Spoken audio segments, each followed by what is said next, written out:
Never.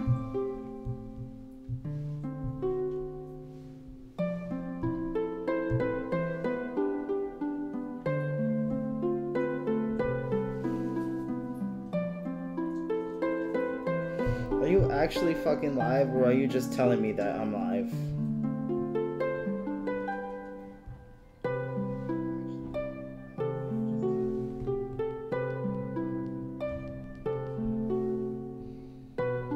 I never had so much trouble setting up a goddamn stream in my entire life.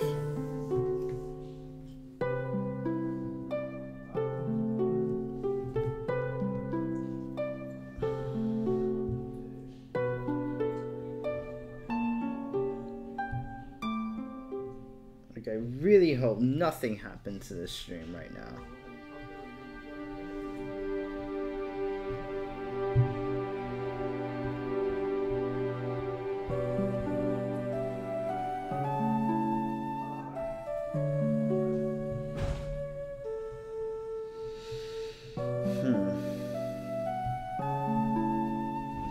See if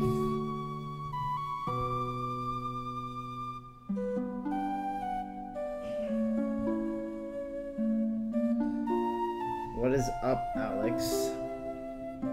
I just had the most difficult time because I'm trying to set up this live stream, but for some reason it wasn't connecting to YouTube, but somehow I was able to stream on other platforms, which was amazing.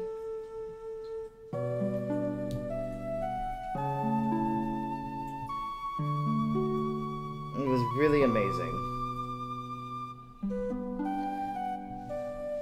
And right now I'm trying to see if everything is like good, because I really don't understand what the hell has been happening with OBS and YouTube. It's like the other day it was working just fine, and then all of a sudden it's just like stopped. Oh my god, just like now.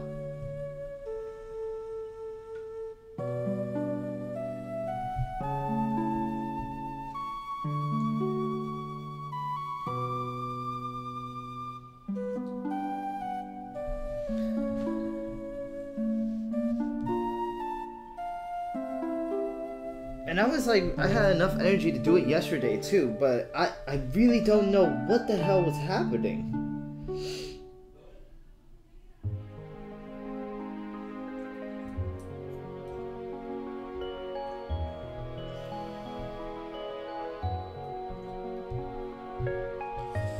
Right now I'm just trying to see if everything is alright, because I'm also streaming on Picardo, but I don't know how to see if I'm streaming on Picardo with the Picardo app.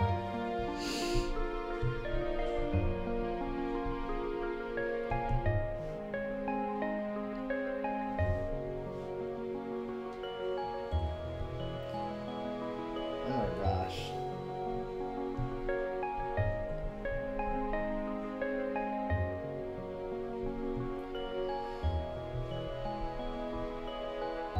Because how I was trying to justify how OBS wasn't working for YouTube is downloading Restream and trying to see if I can stream on other platforms. It was working, except for YouTube.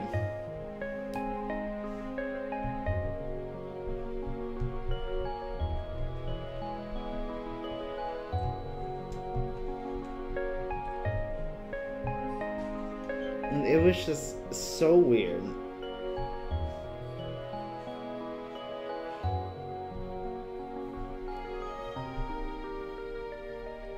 Okay, it looks like I'm streaming on Picardo. That's great.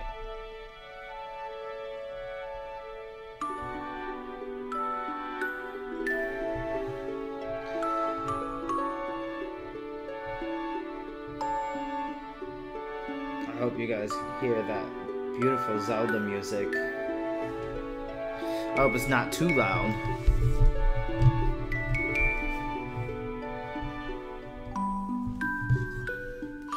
But yeah, it was just like, it was pissing me off so much because I was just sitting there and I was working on a lot of things, and then all of a sudden OBS just stops working, and then YouTube is just not working. Everything was just not working that day.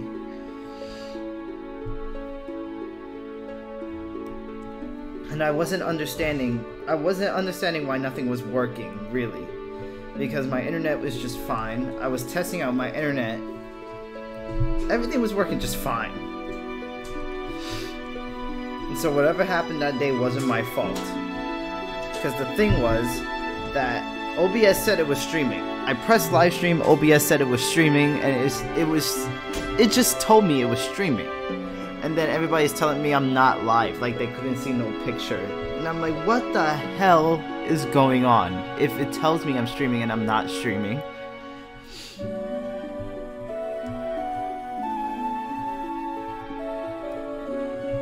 You're working on something. I wonder what you are working on. Hopefully something productive, eh? But hopefully I have no problems with this live stream. Hopefully it lasts as long as humanly possible because my internet is working. Okay.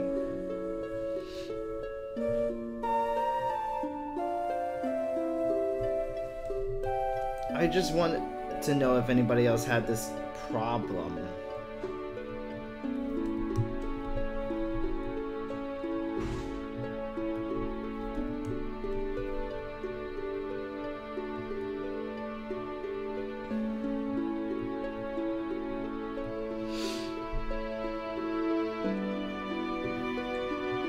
It's a parody of Sonic Legacy. That sounds interesting.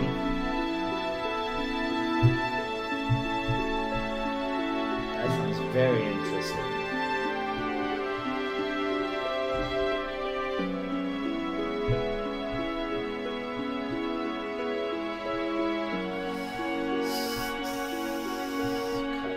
Let me...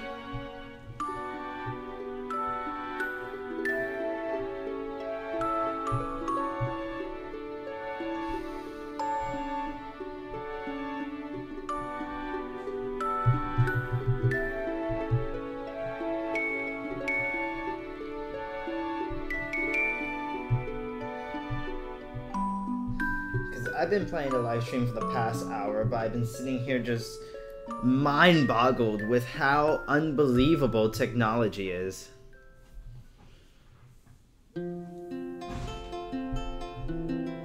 Oh, that's interesting. How did you guys how'd you start talking with that dude, eh?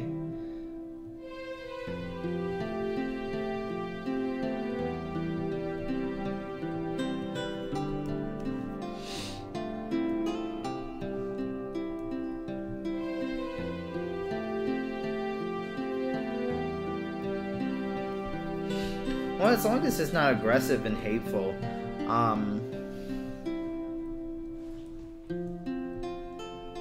yeah.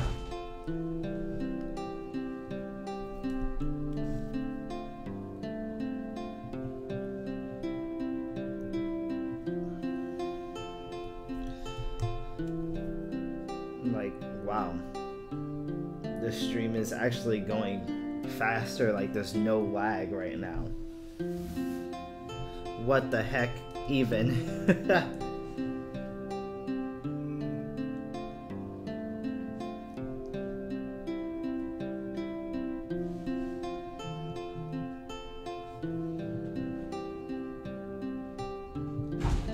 Jesus Christ, I hope you can't hear that door. Okay, let me see. I wanted to actually add the blacks on a separate layer. So... let me actually give a proper introduction. So what's up, guys? I'm actually working on the last page of Sonic Legacy that I've been trying to work on for days. I just haven't found the time, the energy, or the patience to work on anything comic related at this point.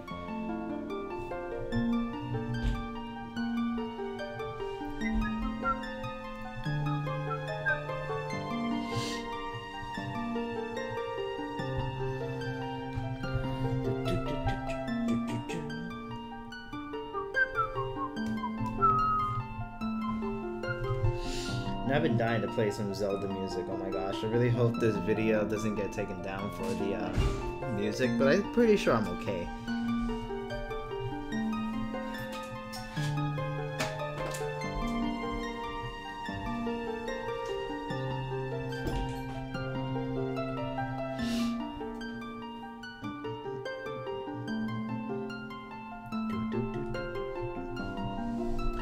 So yeah, Alex, I wonder about this project. Are you basically just taking the first issue and abridging it, or are you redoing what's already been done?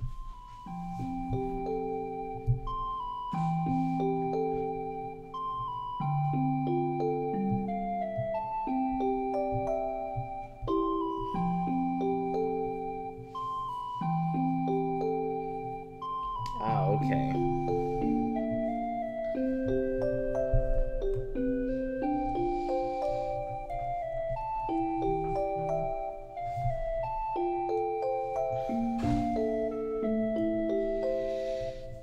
I'm trying to get more views on my streams. I know how to, I just don't want to spam places. What's up, Paul? How are you today? As you can see, my stream somehow is not experiencing lag, which is interesting, to say the least.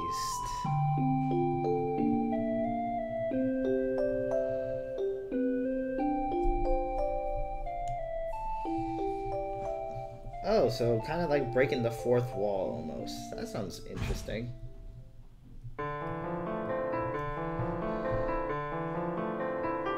Yes, the stream is working. Damn it. You know, Paul, I went through a lot of trouble and I went through a lot of hassle to try to get this up and running. Because actually an hour ago I was experiencing the same problems when it was telling me that it was streaming and nothing was happening. Even though my internet and everything was good. So I don't know how is it working all of a sudden.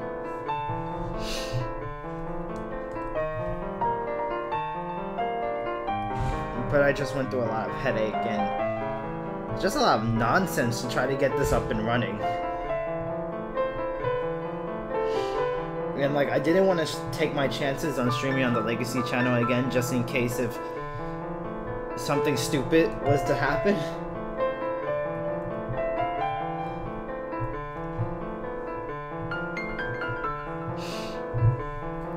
But yes, look at this right now. Look at this comic page. This is coming out pretty freaking awesome. I'm gonna put some Easter eggs up in these monitors right here. I already put a specific Easter egg that I really like. Another Easter egg right there that I really like.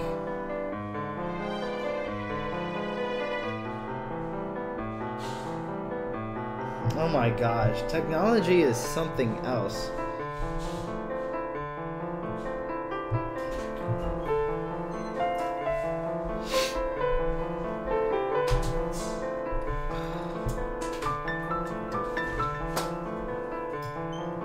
And I wanted to play something else other than Sonic music during my streams.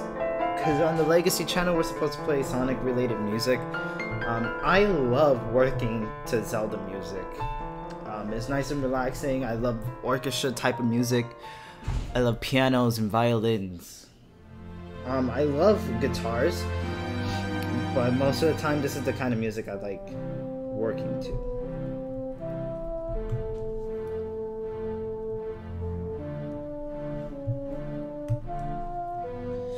Like orchestra, no lyrical music, just nice instrumental themes.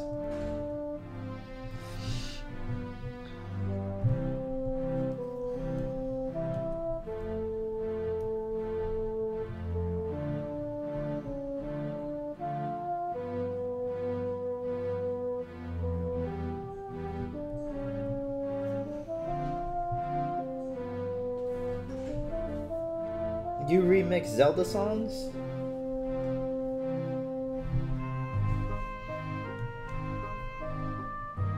I love hearing remix versions of songs that I love. Like I have 10 versions of His World on my phone.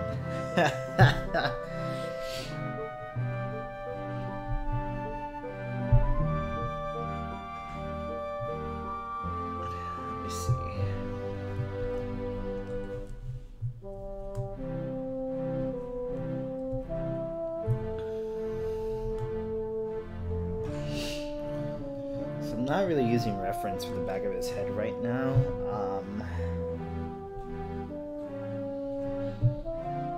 I should be.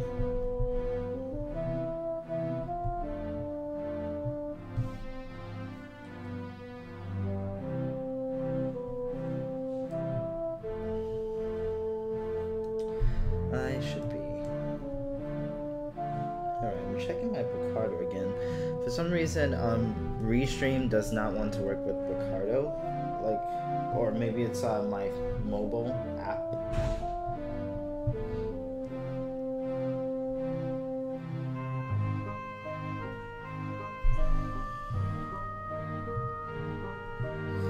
Yeah, but streaming on Picardo is actually pretty freaking weird. I also am planning to stream on my Facebook page and my Instagram account, since a lot of people over there said that they want to see me stream some comic pages, so I might stream something over there later.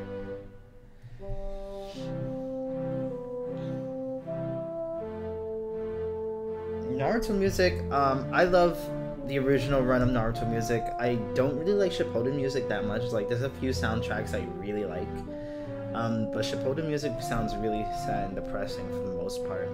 I love the original Naruto music. It has inspirational music, you know, the typical anime inspirational music, and like, it's just a nice classic touch.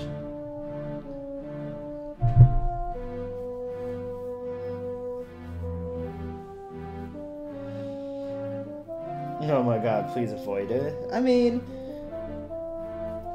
I'm willing to give music a shot. Oh yeah, you can stream on Instagram. You just can't stream like how I'm doing right now with your screen. You have to stream with your phone.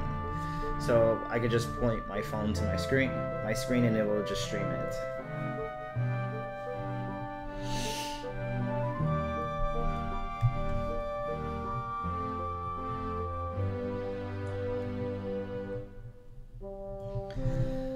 Yeah, my audience over there wants to see some more comic pages, and I stopped uploading frequently on Instagram because I didn't want to flood everybody's feed, because I'm over here assuming that on Instagram people follow a lot of people, so it's like the more you post, the more, you know, things get brought down, and maybe that will turn people off from looking at your work because they want to see other things besides your work, you know, and they follow multiple people.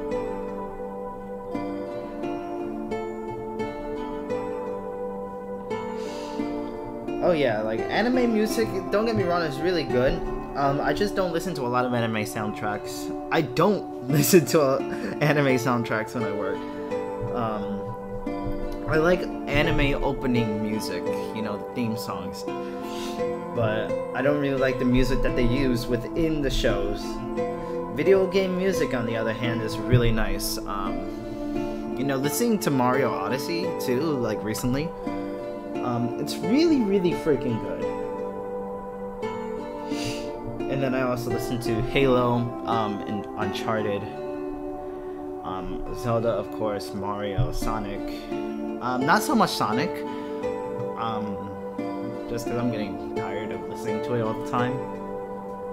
I listened to a lot of Spyro, Crash.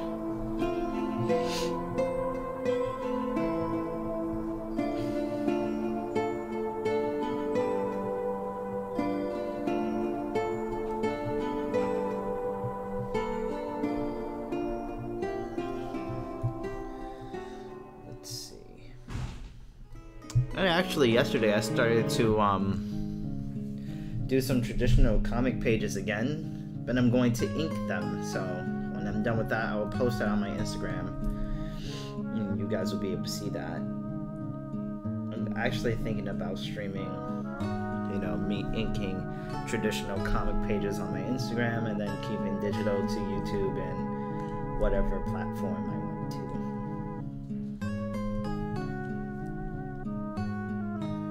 This song right here, the Found Woods from Twilight Princess, oh my god.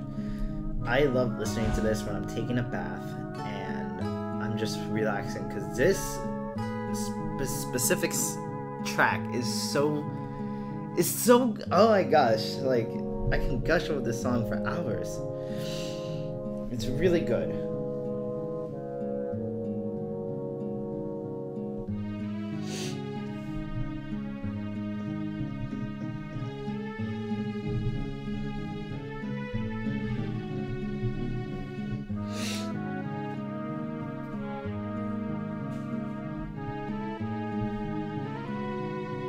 I love, the reason why I really love the Halo soundtracks a lot is because they know how to incorporate the violins with the pianos really, really nice. And then when you go to Halo 2, when they start to incorporate guitars and the drums along with, you know, the pianos and violins, it's really good. It's so freaking good. And then you have an orchestra feel when you go to Halo 3, which just brings all the music together with an homage to the first Halo, of course.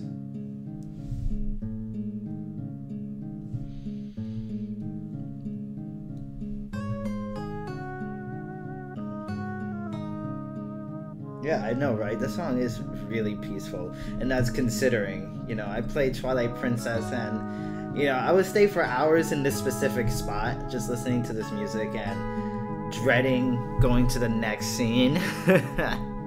The next dungeon. Damn. I think somebody is moving out and they keep opening and closing the door. So I'm not going to focus on Eggman too much because I'm going to open up an app that will help me with the back of his head. Because I know I'm just getting these wrong. And so I'm not going to focus on that too much. But what we are going to focus on is the motherboard, so to say. I do want to focus on getting some wires in here. You know, I was going to do a keyboards, but, you know, I didn't want to draw so many keyboards and then make sure everything is perspective down here. This is another song I really like.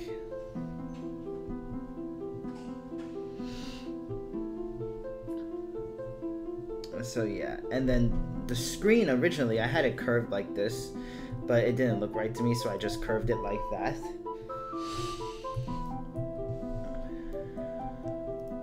So, and this room is going to be really, really dark, so I'm trying to keep that in mind when I'm drawing this whole screen. And you got these windows on the screen.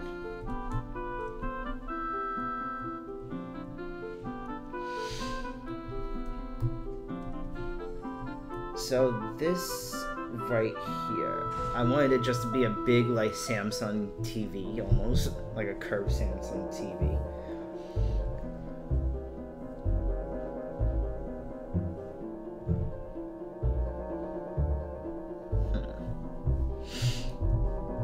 And, you know, all of this up here is going to be dark, so let me just make sure that I don't confuse myself right now. Fill in this whole area dark.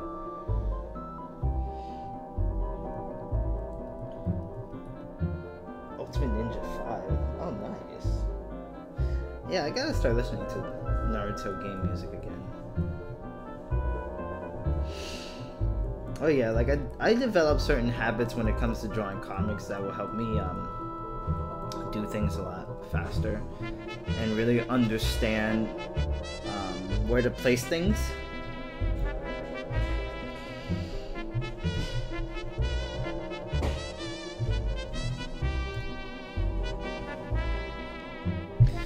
Because, like, this is a specific shot that I never tried before, so this is presenting to be a little bit difficult at the moment because this is a shot that, you know, I had it planned out much differently in my head, but because of the perspective and because of what the script is telling me to show on the screen, I couldn't really draw what I wanted to draw the first time.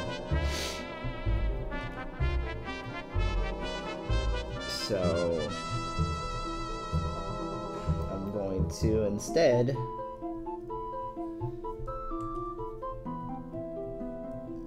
just draw this to the perspective and hope for the best. But yeah, I really didn't feel like drawing out a keyboard, because that's what I wanted to do in the first place. Just draw this whole thing as one giant keyboard. But then I had to take the perspective into account, and I didn't want to do that. So this is the lazy way of drawing. Oh, this is another song I really like. This is a Twilight Princess album. So Twilight Princess is my second favorite Zelda album. My first favorite is Ocarina of Time. My second favorite is Twilight Princess. I really love the music from Spirit Tracks. I really love the music from A Link to the Past. Zelda 2's music I really like. Skyward Sword, I enjoyed the music. Don't get me wrong. There's a lot of songs in there I really didn't like because it was just too slow. Breath of the Wild music, I like that. Oh yeah, Ocarina of Time had some of the best music in the Zelda series by far.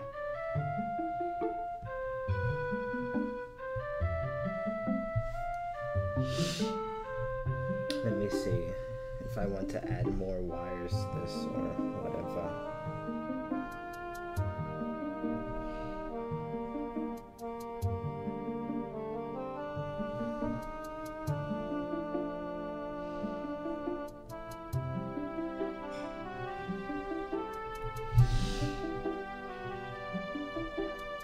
Because I don't want this to be like not readable. Like for example, I didn't really want this keyboard to curve the way it does. And I didn't want, like I wanted the TV to curve, but I wanted it to curve a specific way, but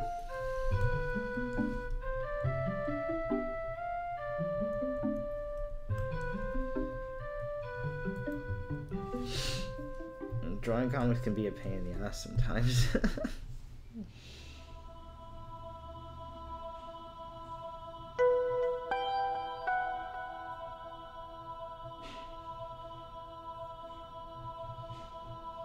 Oh, nice, Alex. At the moment, I'm practicing my human female figures. Right now, I'm focusing on the face. I'm drawing females. Like, I know how to draw females, I just want to make my females more feminine, if that makes sense. And yesterday I was practicing action poses with male anatomy. Really getting some good poses down yesterday. And I'm surprised I still know how to draw humans, because during the beginning of this year I had wanted to start a webcomic, but I decided to take a break from that because I wanted to focus on my Sonic work so I can master it and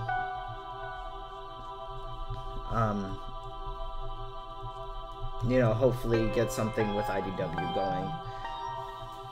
I decided to put this first before my own stuff because I figured that I was going to get farther with my Sonic work than I was going to with my original work. And it was also for the purpose of building a name for myself. Because I feel like if people knew me through drawing Sonic, that they would take an interest into my original stuff when I do restart it again. So I wanted to build a following. So I feel like I did make a smart decision with taking a break from my original stuff, building a following first, and then taking a stab at it.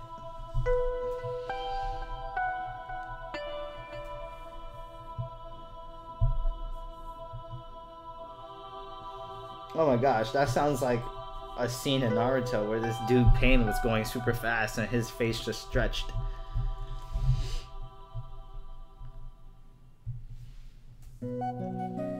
There's another song oh my gosh, I just love this whole playlist, man. Let me see if I can, because these screens are bothering me. Like, It's bothering me because I don't know if the things on the screen should be with the perspective because they're on the screen. I'm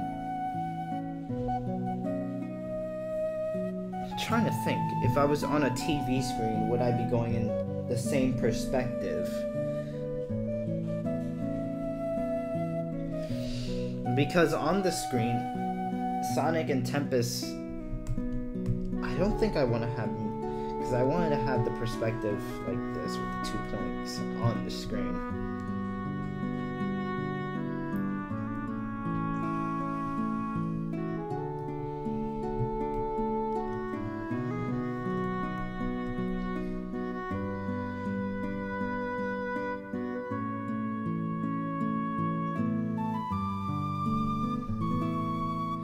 Oh, you could draw females a lot of different ways. You know, females don't exactly gotta be feminine, and they don't exactly gotta be masculine. But the thing is, in our society today, when we look at somebody drawing a female, we expect them to have curves, and we expect them to have, you know, just a perfect figure with thick eyebrows and long hair and like thick eyelashes and stuff. And my females have never really been like that. My females have been more like manga style. And I do tend to make my females a little bit more masculine because I wanted to break out of the norms of society that we have created, especially within the comic community where we are over-sexualizing the women within comics. You know, I don't really want to make my women like that. I want to make my women strong and independent. I want to make them different, per se. But you know, unless the world changes, you know, itself, then we're just going to continue on this path of stereotypes.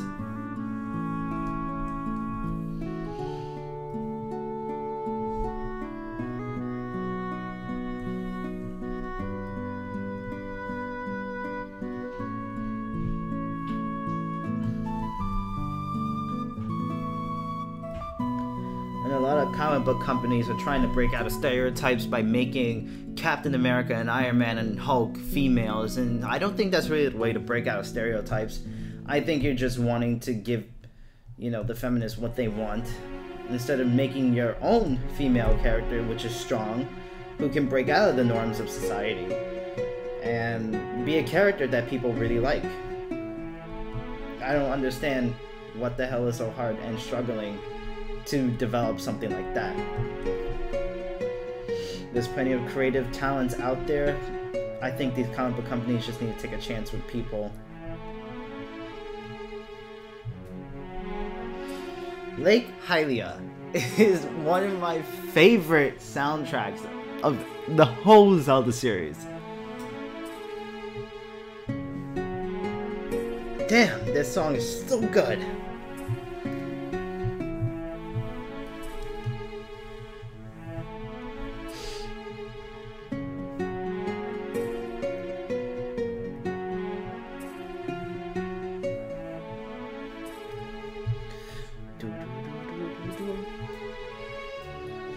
For example, I'm gonna use a really good example. When Metroid first came out, you know, and I didn't really play Metroid that hard. I played the first couple of Metroids, but I never finished Metroid. So it wasn't up until Metroid Fusion Prime, I believe, Metroid Prime, that I realized that freaking Samus was a female. Like, I always thought that Samus was a male, and you know, I felt like when they introduced her within the suit, she kind of broke out of the norms of society. But until they started to make Zero Suit Samus and she was all this curvy, you know, that's when she started to become typical, I guess. The Samus is badass. I love her. But like, I think she was revealed to be a female in the second game. The ending of the second game, I think.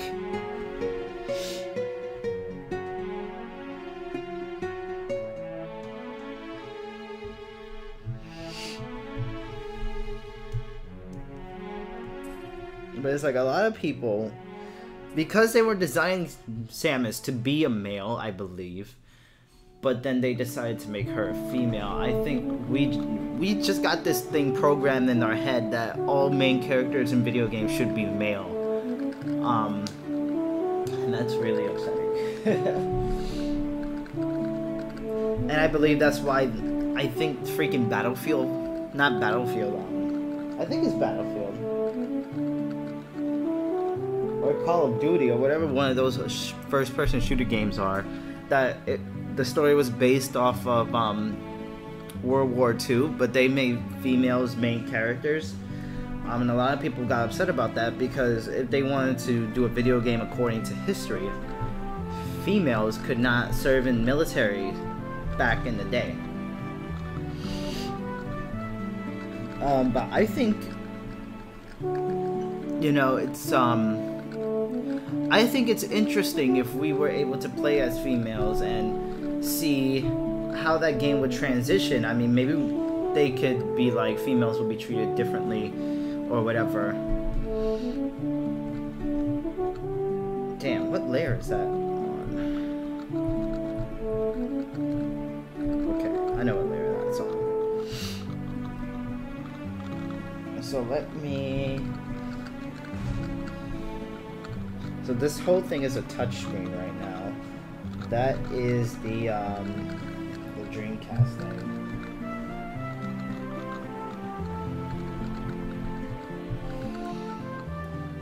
Okay.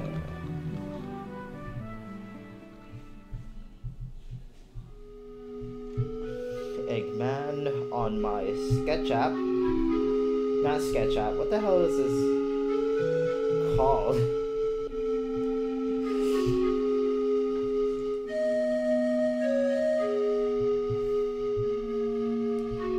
The name of this app.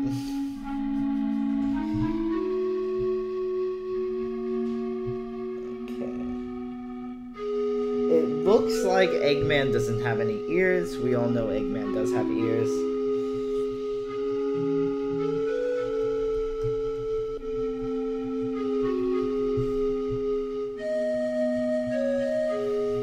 Let me see. So his goggles look like they go into the back of his head, all the way to his neck, most likely.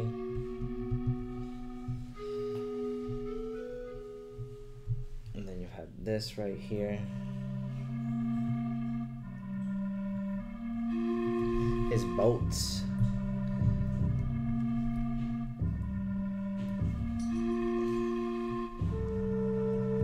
So ever since going to the Kerbert School, which is a school of cartooning, and getting some pretty good critiques on my portfolio, I'm trying to put more detail in my backgrounds now. Because I used to put a lot of detail in my backgrounds before, but I decided to tone down the details because I was drawing Sonic. Oh my gosh, Eggman has ears? I thought he was an egg. Well, in the second issue, I saw that he had ears. So I'm assuming the second issue of IDW. So I'm assuming that this dude got ears. Was it the second issue or the 7th? No, it was the 7th issue, my bad. The 7th issue of IDW. Which I have all my reference materials right here. So I can go back to that and double check myself.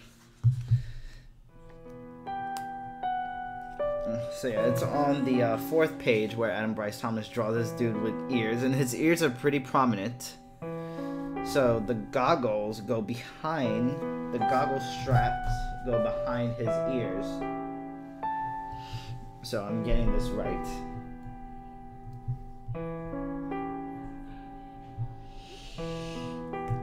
But yeah, I used to put a lot of detail in my backgrounds and in my characters in general. But I decided to tone it down because I wanted to make my style more cartoony. But I suppose that wasn't the case.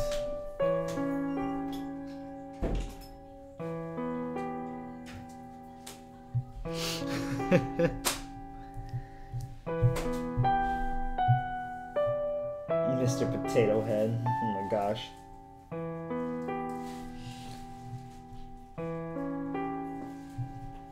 Let me see, let me try to make this part not so thick.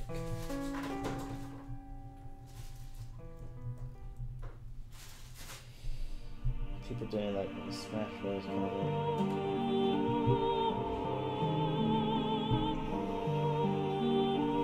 Interesting.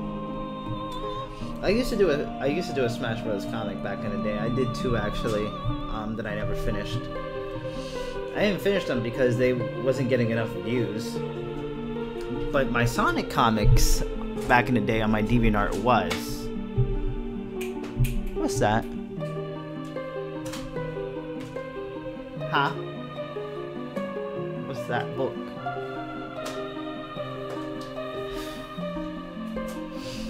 So yeah, when I realized that my Sonic comics were getting more views, I decided to focus all my attention on that instead of doing my other things.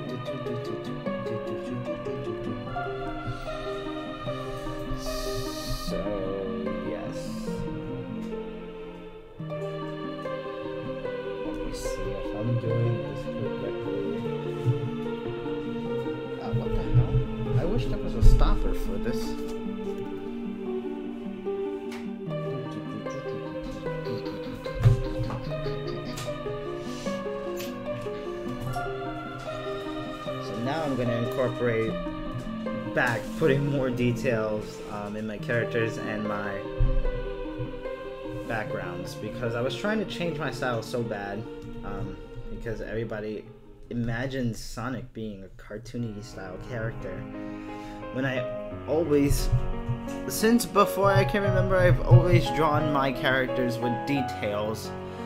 I was never really the type to draw my characters cartoony. And so I guess drawing detailed is my style.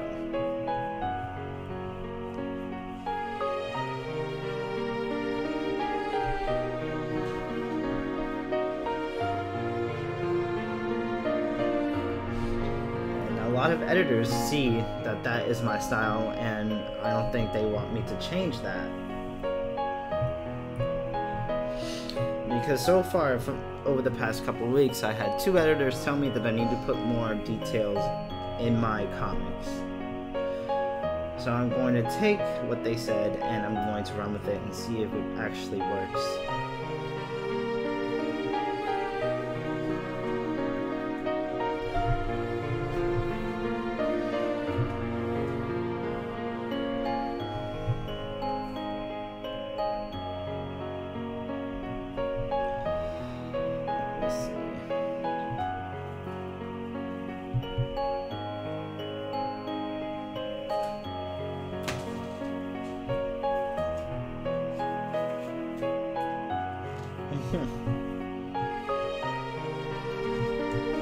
Growing up, actually, I didn't really like Zelda because I didn't have the patience for it. But after a while, it's just like I grew to really, really love it.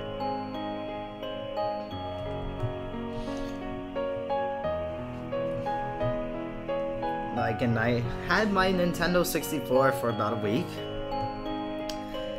It's a very horrible story that I don't feel like re-explaining.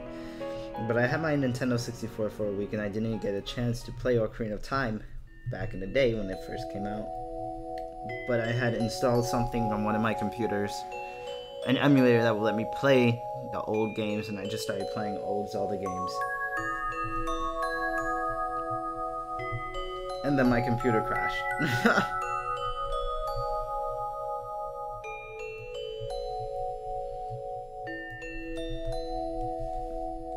But I've always liked Sonic games. I've always liked Mario games. And Spyro games I absolutely loved. Like, I would say I was more of a PlayStation kid than anything. But my first consoles was, you know, the Nintendo. The Nintendo, the Atari, and then we got a PlayStation and then 64.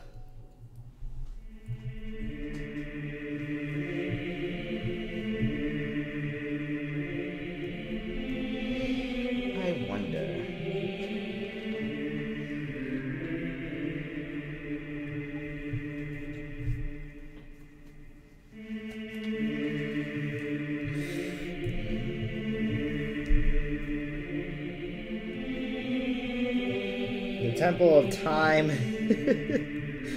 I love this music.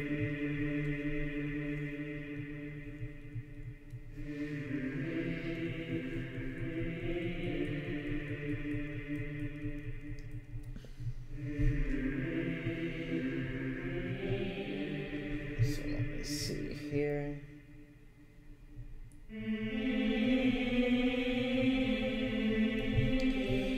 If only I could somehow get more views on this live stream.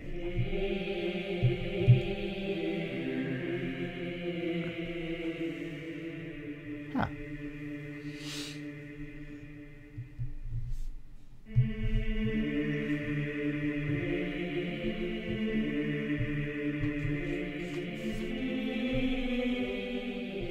Oh, goodness gracious.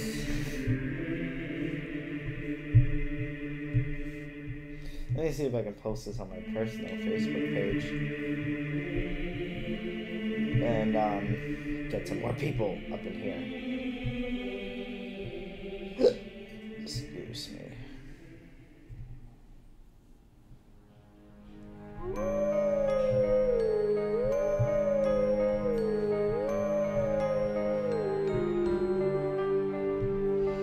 Let me check my Discord really quickly.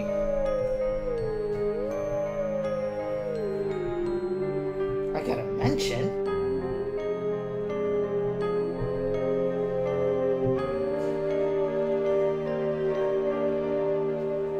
Oh, I wonder if Celeste is still in the stream.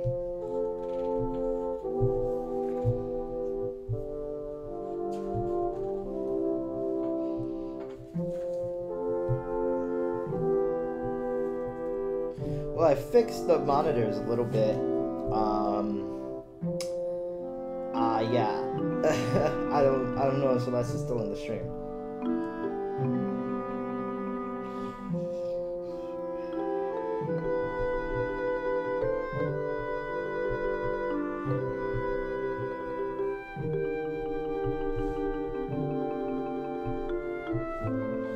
Let me see if I can post this around and get more. Everybody, yeah.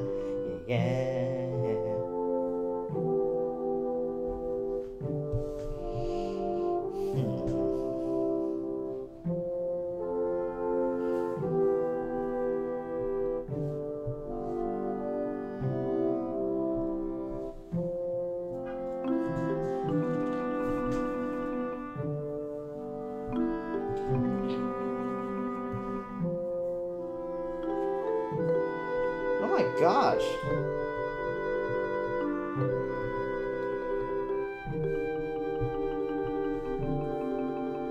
You have a Discord? I'm actually working on that right now. Because I'm about to start my original Sonic comic after I'm done with these couple of projects, because then I'll have more time to work on my own stuff. And have more time to work on other projects that I really want to do, like I'm doing a comic for the Silver Team that I had to push back so I can work on Sonic Legacy and Archie Sonic Online. And then I had to finish a sample pages for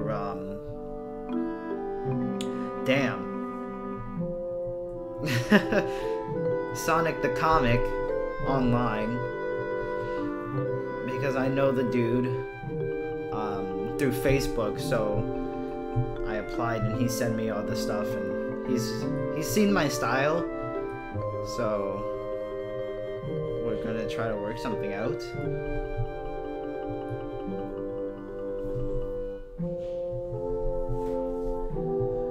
So yeah, I'm in the process of setting up my Discord right now. I just want to have done some pages and have them up.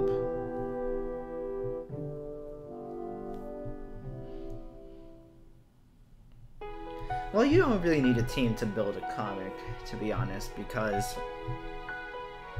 you just need people there to give you critiques if you need them or if you want them.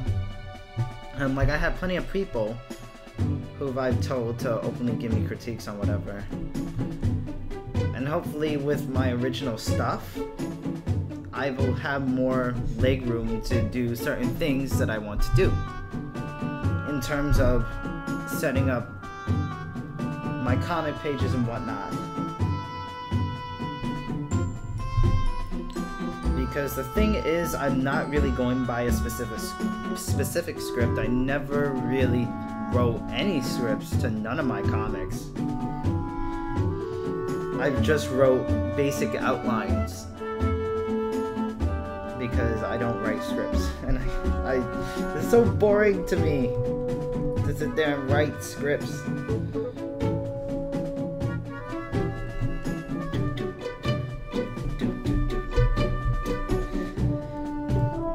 Like my IDW pages that I was sending over, I didn't write a script to none of them. I just like winged it.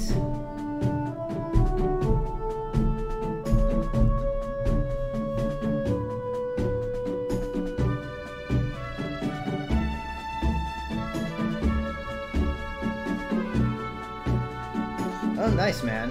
Well, as long as they're considering you, that's a step in the right direction. Like, what's up, Paul? Like, that's why I'm getting involved in so many projects, because I do want to build a name for myself. And when I finally do start my own original project, like the Sonic comic that I'm about to start, then I will get a lot of attention on there, and I'm expecting this to blow up.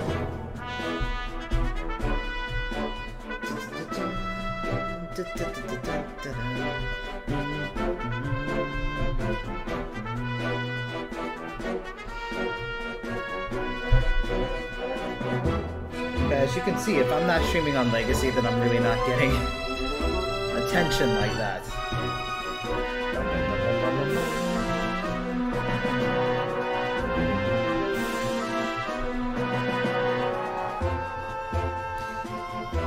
Make sure all this is blacked out.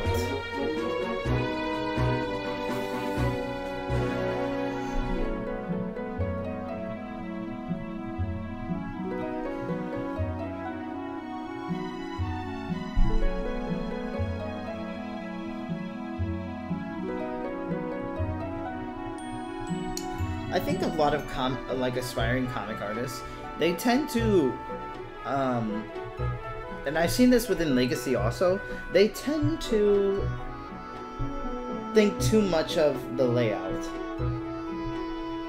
you know, in terms of pages. The layouts of your comic pages should depend on what's happening within that page. Small panels mean, you know, it's a transition between, you know, moments, so it's just a moment. Larger panels mean you're trying to do an establishing shot. Middle panels are like action sequences or whatever.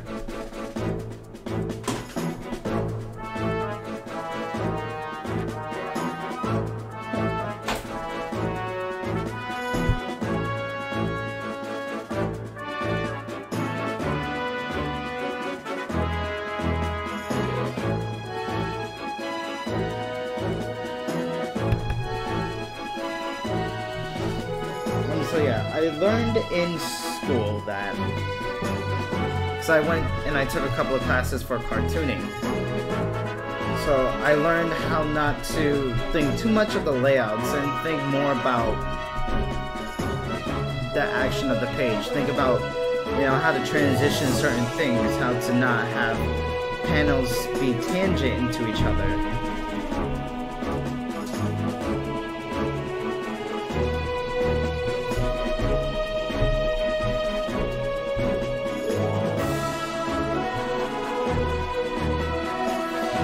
I would recommend picking up the Will Eisner book, doing like sequential art and stuff, because that Will Eisner book really helped me understand a lot of things. Also, Understanding Comics by Scott McCloud is a really good book to learn from.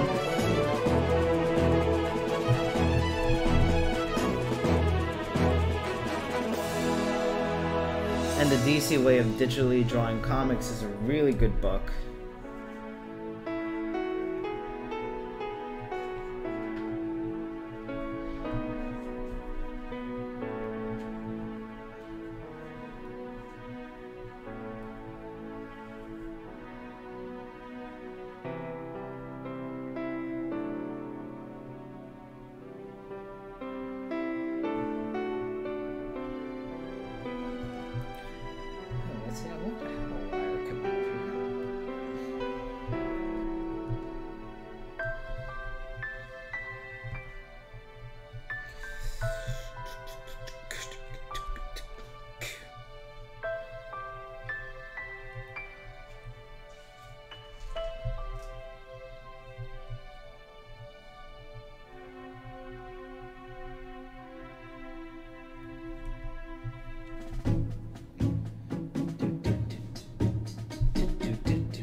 I'm gonna see if I can get a Twitch channel started and start streaming on Twitch also. And I'm gonna figure out the Picardo thing because it's still not wanting to display picture on there, which is interesting.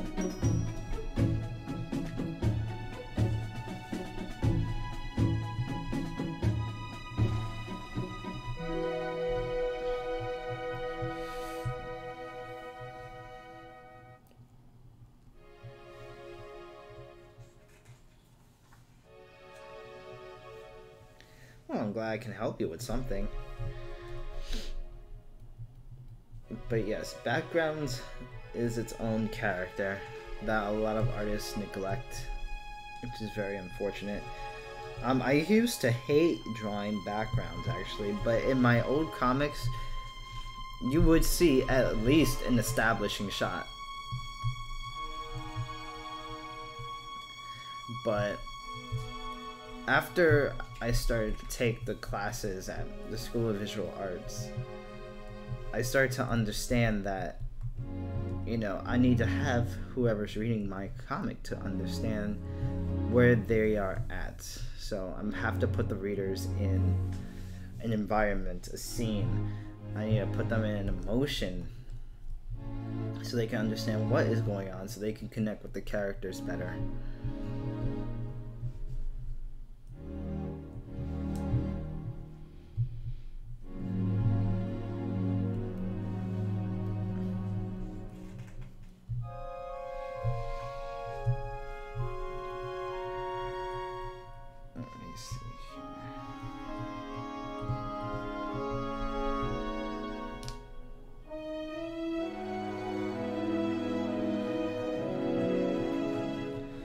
Putting details in backgrounds, which is why I stopped putting a lot of detail in my backgrounds, because your characters do get drowned out.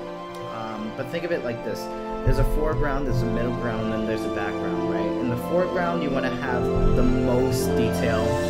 In the middle ground, you want to have detail, but a little bit less. In the background, you want to have as minimal detail as possible, because that's how you capture the illusion of depth. You can't be putting the same amount of detail in the foreground as you do in the background, because that's not really showing depth. It's like if you're taking a picture, for example, the closer things are to the lens, you can see more detail. The farther things are away from the lens, you can see less detail. So just think of it like that, like you're taking a picture.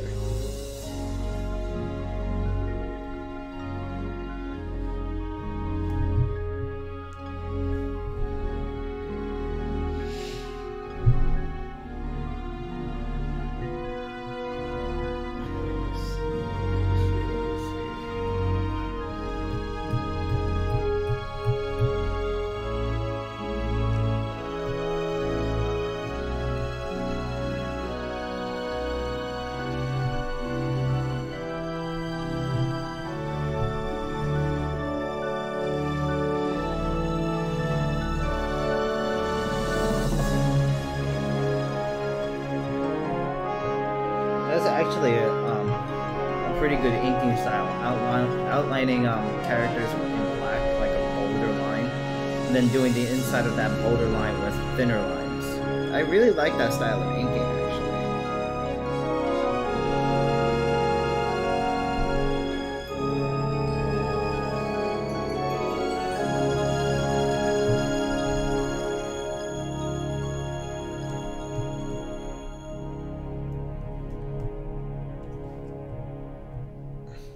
To cross-hatch this just to show that it is darker. I wonder if that's the end of the playlist.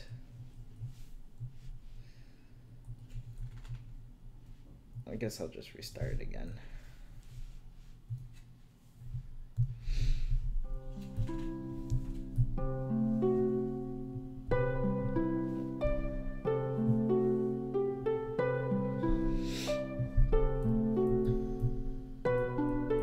So I guess Celeste is not in the chat anymore.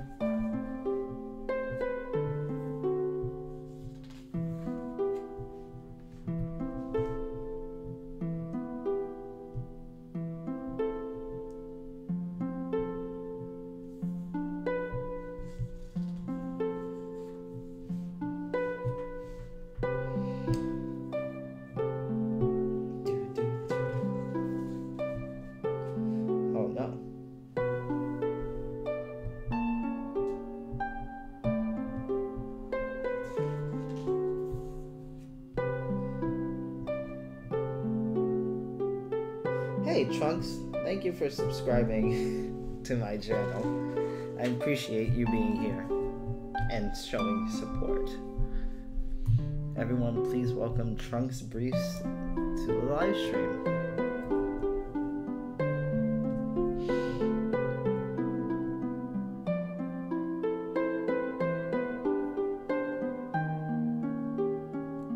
Man, I really don't like the Deadly Six.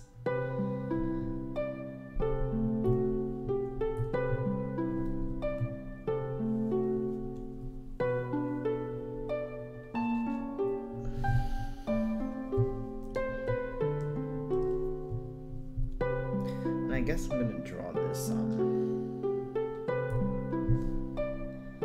what is this called? Chair.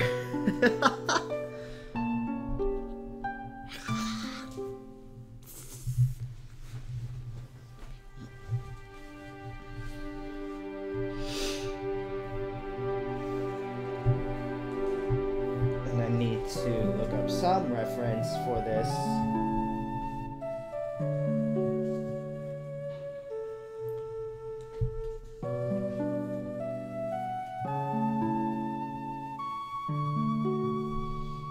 Hold on a second, guys.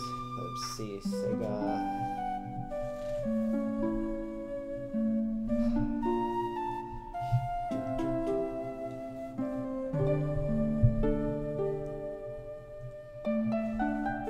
I made the controller too slim. I didn't realize how thick the controller was. It's like the Duke controller from the Xbox. But around the time when the Xbox came out, I was a child, so holding that big controller in your hands, damn. I remember my hands used to hurt because I used to play Halo for hours when I shouldn't have been playing Halo because it was rated M. But at the same time, it was a harmless game. It didn't really have a lot of blood and gore and stuff.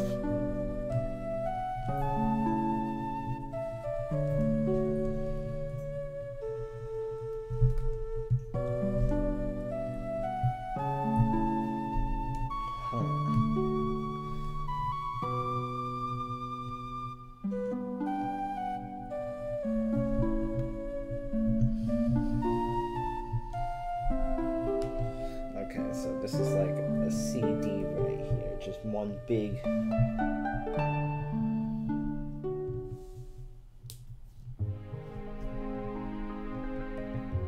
Oh, thank you, Trunks. I really appreciate that. Yeah, it's a dream for all of us. And I hope every single one of us will accomplish one day.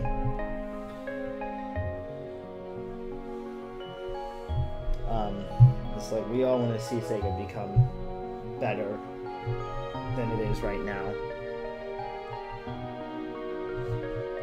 For multiple reasons. Like, I've always enjoyed the content Sega provided for its fans. And, you know, even back in the day, I always felt like Sega did things differently than the norm. But it's like sometimes, you know, Sega just be making some really stupid mistakes, some really dumb decisions that I hope they can learn from it and just stop making those decisions and hopefully come back into the gaming market. Because people don't understand that both Sega and Nintendo are the grandfathers of video games. Sega, Nintendo, and Atari.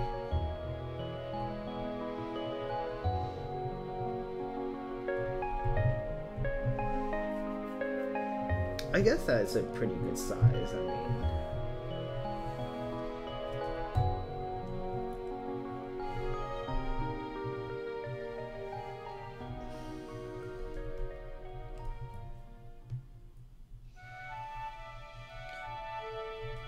Although, like, I'm not exactly sure how I'll be working for Sega. Because, you know, I draw comics. I guess working with IDW, you're also working with Sega. But I don't know, I also want to venture into the platform of doing animation. I love doing character designs and whatnot. And when when you're drawing comics, it can translate into a lot of things. So it's not only just drawing comics. Let me see something here.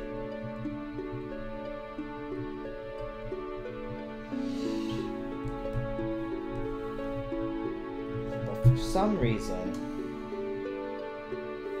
Skyrim, oh my gosh. I would recommend you, Trunks, to get a Surface because it's also a full-blown desktop. And the Surface Go is only $3.99.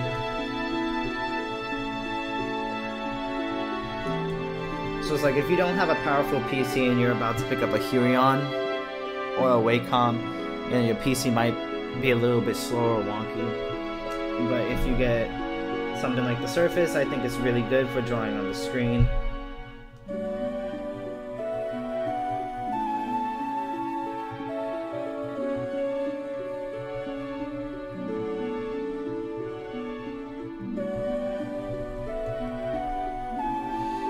I wish Huion made something like the Mobile Studio Pro, which is Wacom's version of a Surface, which is, oh my gosh, I really want to get that. It's like $2,000 bucks.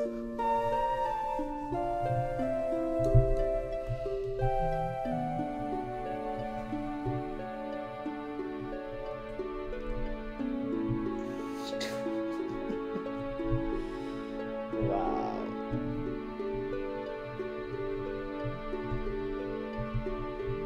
Well, thank you, Celeste, for not supporting my channel.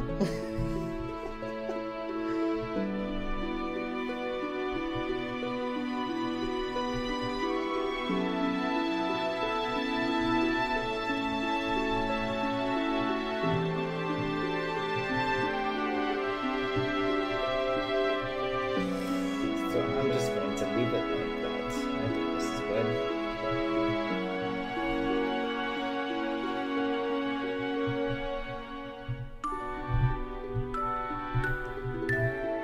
Interesting. Yeah, a lot of people really like 06. I like 06 music. I think the music in that game is so phenomenal. And I wish that they kept that style for a little bit longer.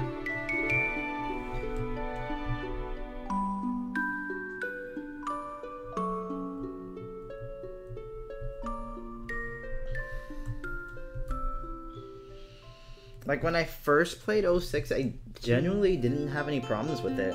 And I thought the impossible things that happened in that game was just because. I didn't really think much of it.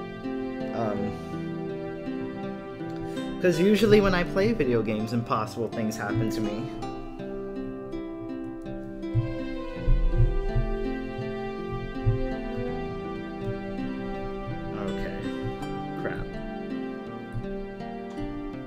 Oh, not crap. Because it's on the same layer. I don't know why it wasn't erasing. But yeah, ever since I started to really get into the Sonic community, that's when I learned that a lot of people don't like Sonic 06 because it's a really buggy game. And because the human characters, and because Sonic kissed that girl. I think if you look past that, okay? If you try your hardest to look past that, I think Sonic 06 could have been one of the best Sonic games that we could have had. Not to say that it wasn't a good game. There was a lot of aspects of that game that was good. But, you know, sometimes people just have really strong opinions. You tagged me on Twitter? On what? I don't remember you tagging me on Twitter. Maybe it's because, like, I'd be getting so many notifications and everything just gets drowned out. And I hate that.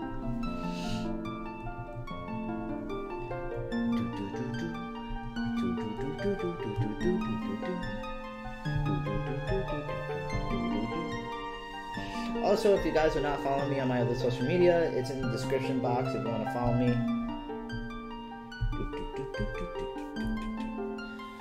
Oh, well, tag me again so I can see it. I don't mind people tagging me on Twitter, to be honest. Like, it's not annoying. I know some people find it annoying, but I actually like being tagged.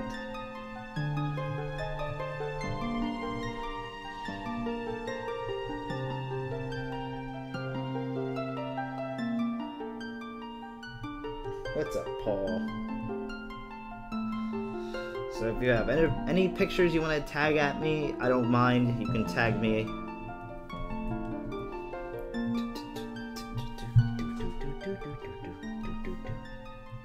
And also in a couple of weeks, I'm about to really open up my, what is that called? Commissions again. Like, I recently just took one because the ink and commission, so it's not really anything. I also have to finish this other commission that I have to color, but I'm going to redo it because I don't like it.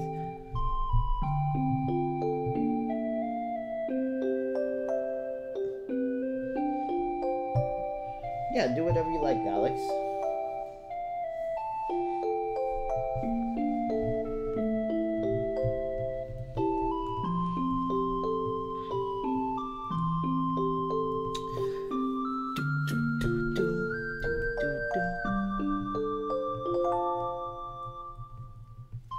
That means I'm going to do a new commission sheet. Yeah, of course you can animate on the surface. It just depends on what model you get. I recommend getting like at least 8 gigabytes. 16 gigabytes would be perfect. But 8 gigs of RAM, high resolution. You know, the more expensive it is, the better it's going to work. My current Surface, I only have 5 gigs of RAM. It can't really run Photoshop that well because it only has 5 gigs and Photoshop requires at least 8 gigs. And I didn't know that. Because I wish these programs ran like a systems test to see if your system is capable of holding it before you install it and buy it and stuff. That would be nice. But yeah, you can do basically anything on the Surface. It's just, if you're running so many programs at once, it does slow down the processor a little bit. That's why you need more gigs of RAM. But with this program I'm using, Clip Studio Paint, there's literally, okay, no lag in this program whatsoever. And you can animate, you can draw, you can do everything your animating heart desires with Clip Studio.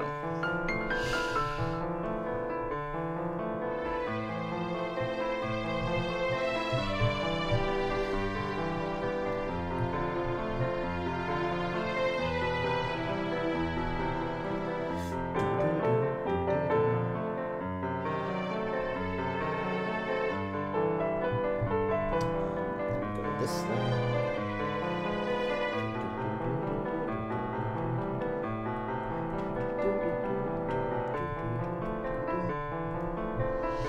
So I can show depth right here.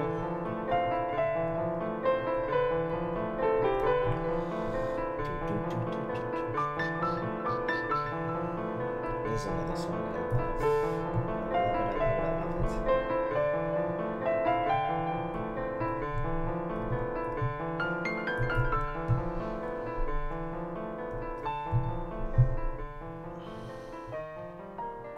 This is very good.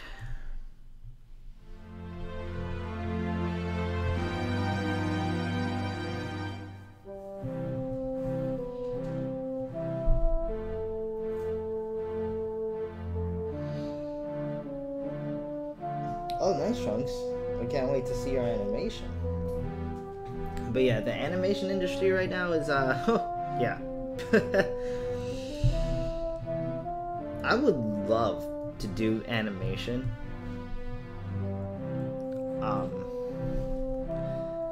I just heard so many things about working in animation that sometimes it kind of discourages me from actually doing it full time and learning everything.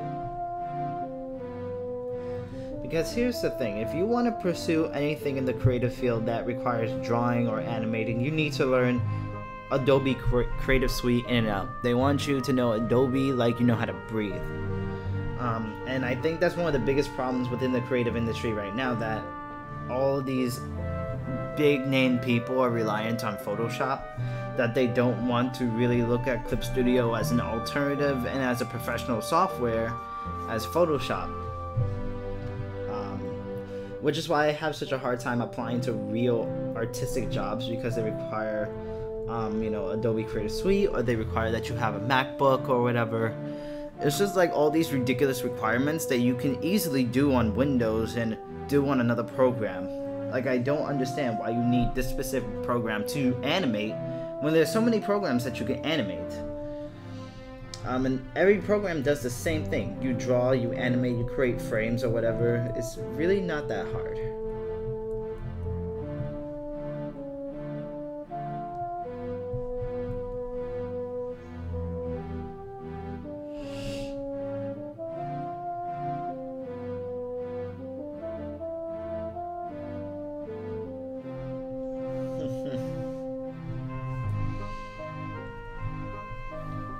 Yeah, and a lot of artists just like voicing their own opinions on their professional social media accounts. I don't think you should be doing that, to be honest. You need to create a separate account for, your professional, artistic, whatever, and then create a personal account for whatever you want to vent to. If you're a Trump supporter, if you like politics, whatever, just post it on your personal stuff. Like a lot of Archie Sonic comic artists that I follow. Archie Sonic, wow. I'm so used to saying Archie. The IDW artists that I follow. They like to voice their opinions a lot. I don't have a problem with it. I just don't like it when, they just post so many political things and they don't have a personal account to do it on. So they just do it on their quote-unquote professional Twitter account where everybody is following them on.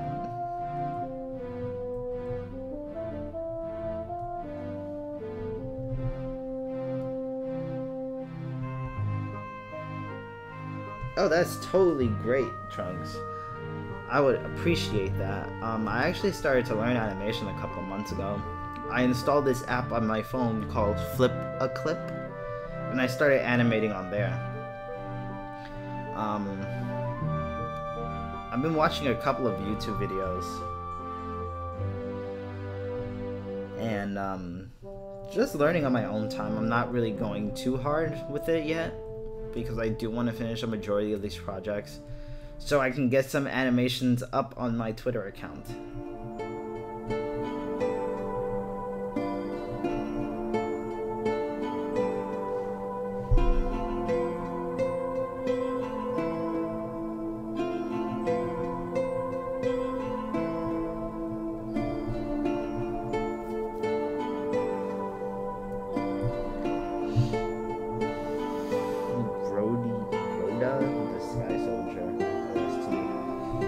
Check it out.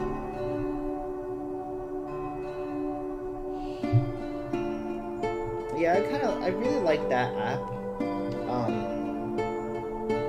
I just wish they had more features, of course. Like, it was a more stable and built app. Because I feel like if they put more time into creating that app to be more professional, then if you have like an iPad Pro with the iPad Pencil, or if you just have a Surface that they can port it over to, I think that would be one of the most powerful animating tools to use. And it's so basic and it's easy to use. When I animate in Clip Studio, there's a lot of buttons that I don't really know, which is why I don't use Photoshop, because there's a lot of buttons that I don't know and I don't want to press.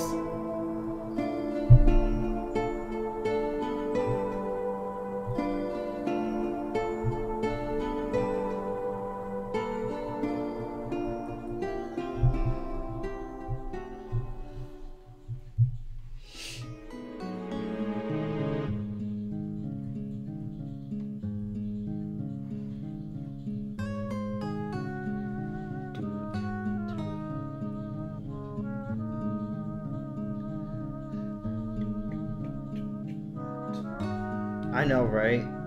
They do make you pay for everything, which is It's not nice.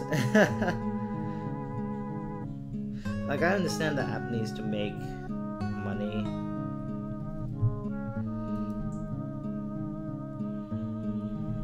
But it's like, damn.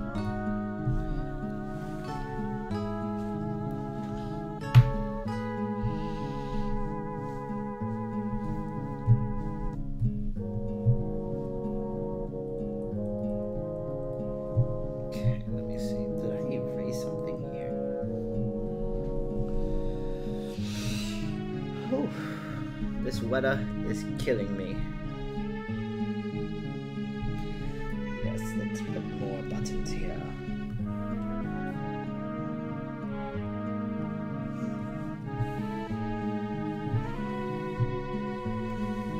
Let me fix the edges of this computer screen.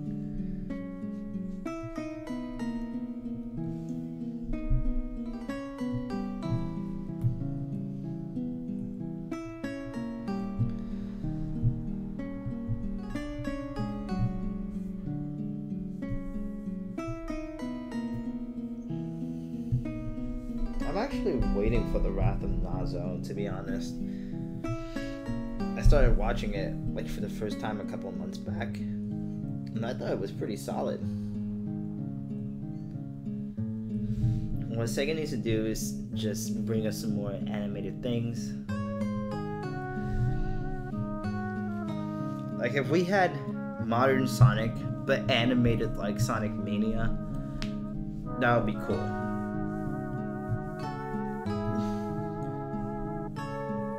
I feel like a lot of things nowadays, they just want to do 3D animation, but people love the aesthetic of just traditional 2D animation, frame by frame.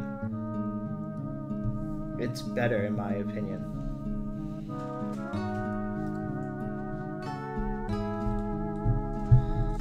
And over here, yes we do.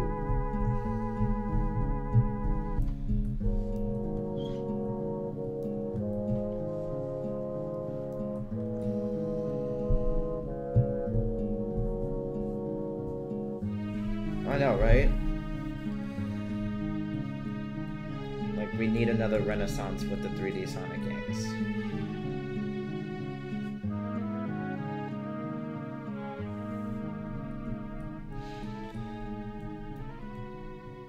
Like, I think Team Sonic Racing, it looks like a cool game. It looks like a really good game. Oh man. It's like with Sonic Racing games, I just don't like them. I didn't really like Sonic and Sega All-Stars. Like, it's a cool game to play for casuals. But Sonic Riders, I really love that game because they incorporated boards, skates, and it was something different. It was a change of pace, and I really liked it. And they had a story mode.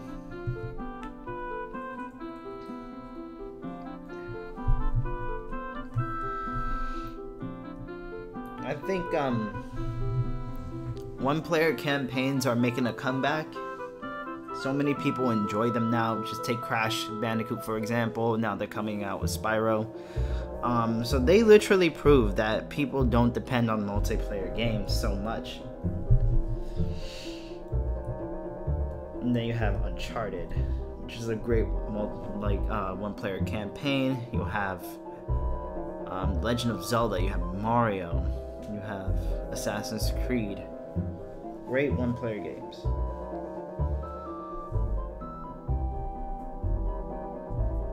Yeah, and it really sucks that they don't want to spend money on animation because they can make more money if they got the classic animation.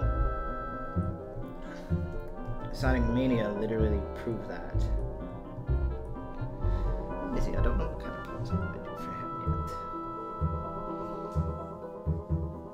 Oh, nice. I have never dabbled into Unity. I don't think I'm planning to. Maybe in the future.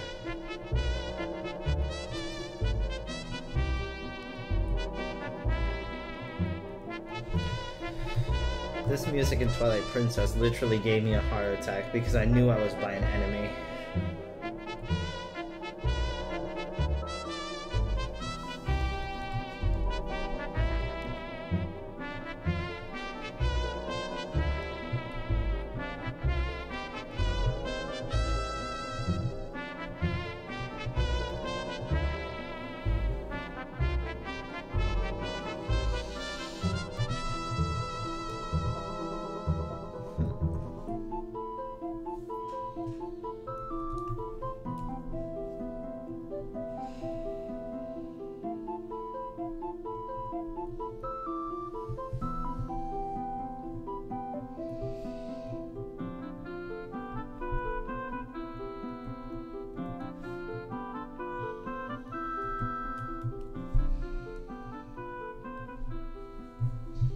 Let's see, I just kind of just drew them there. I didn't really draw them in a specific pose.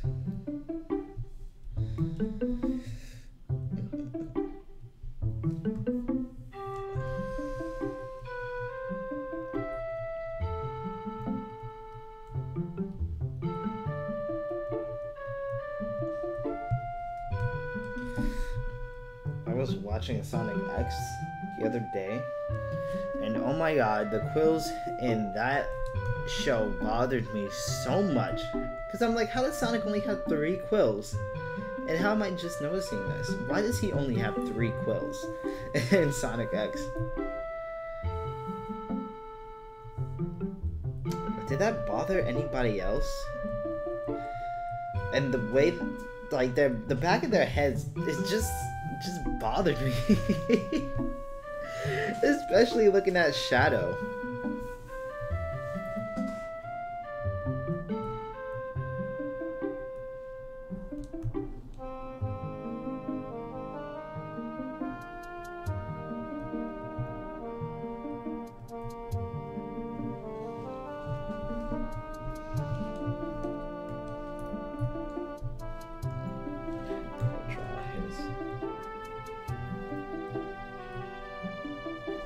Actually, let me look at.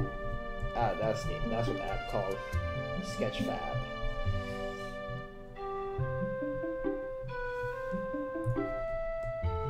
Because I always have a hard time drawing Sonic like that. So with this app that has 3D models that I can use as references, I'll be able to manipulate this however which way I can and draw him.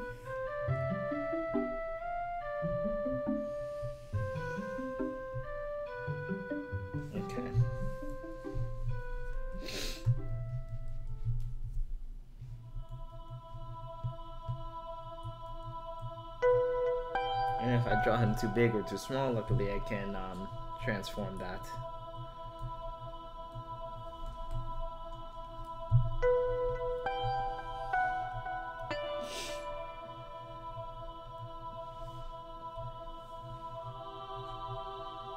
Let me see.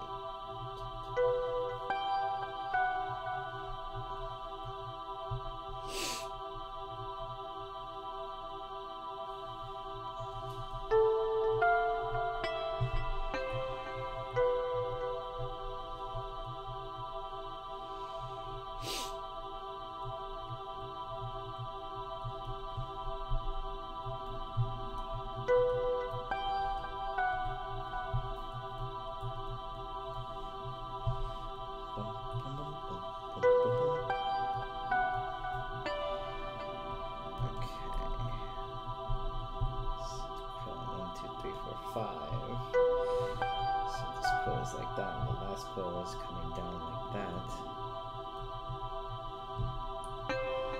As this pose, and it looks like this.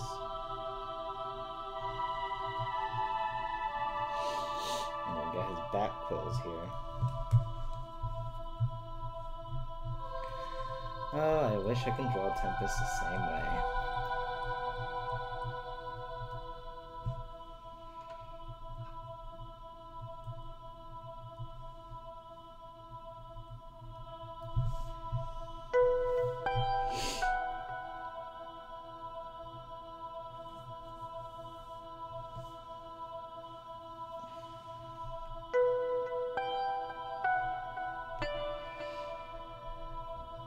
Yeah, Sega really doesn't care. Nintendo, on the other hand, they're crazy.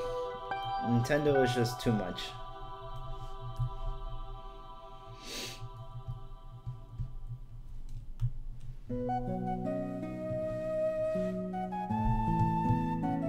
Oh my gosh, like Sonic X, it was really freaking cool during that time.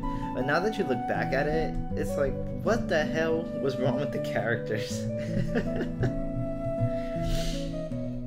So many things about that show just makes me laugh now.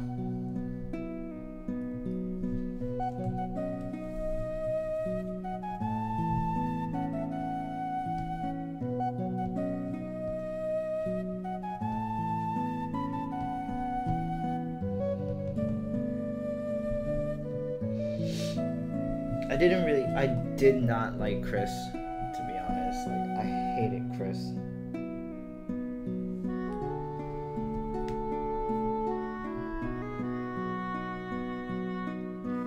Yeah, I think the scenes where this dude had a relationship with Shadow, that was pretty cool. I really like what Sonic X did with Shadow's character. I love how they made him evil. I love that they showed the backstory, and I love how they made him... Like, there was just so much character development, and I felt a connection with Shadow. Because he literally showed that it's very hard to change yourself for other people. And that's exactly why Sonic is exactly like Dragon Ball Z in a lot of ways, because Vegeta's character development was almost the same way.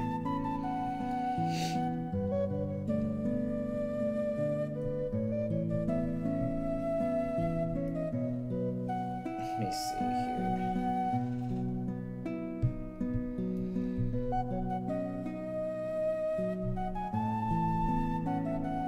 I wish in Sketchfab I can manipulate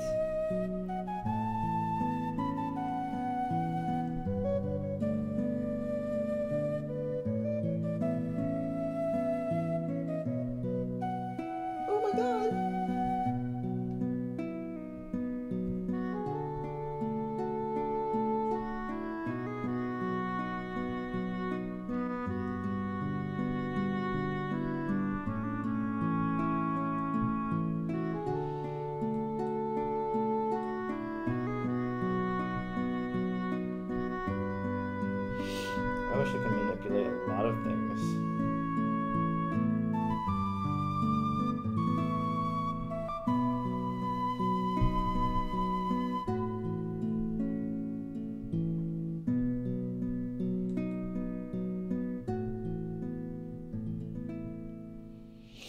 But unfortunately, I can't.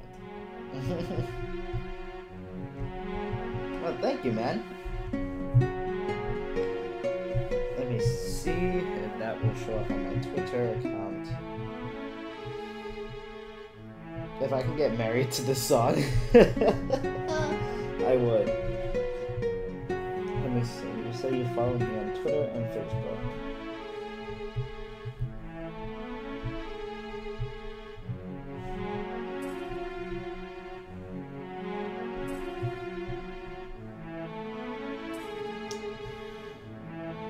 Oh boy. If only Twitter and Facebook gives you notifications.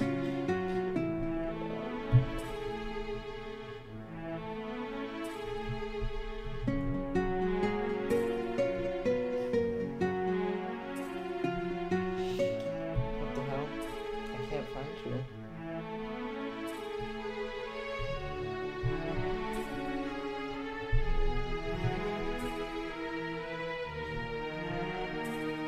I can't find you on Twitter. Oh wait, I found you. What a creepy... What a creepy, profile picture.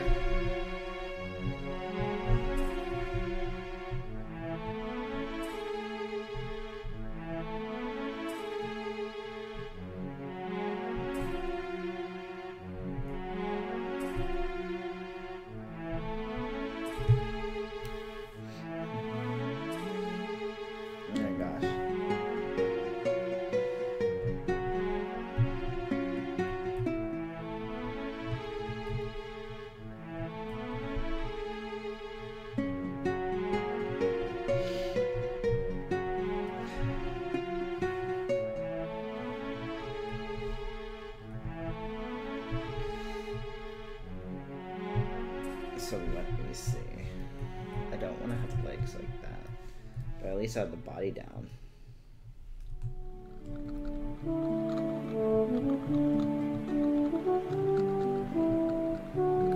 I wish there was a Zelda game that we can play as Link during the Hyrulean War.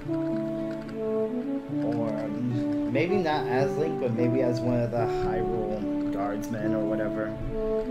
Because I actually want to see how the Great Hyrule War transpired and took place. And I want to actually see a Zelda game that rebuilt Hyrule from the ground up. Like, as the day progressed, we see, you know, it being built slowly. And I want to see things like that. And that's what I was kind of hoping for in the after game of Breath of the Wild, where we'll be able to go through Hyrule Castle Town and, you know, buy new things or complete new side missions or whatever. That's one of the things I really loved about Twilight Princess, is that we can travel throughout Hyrule Castle Town.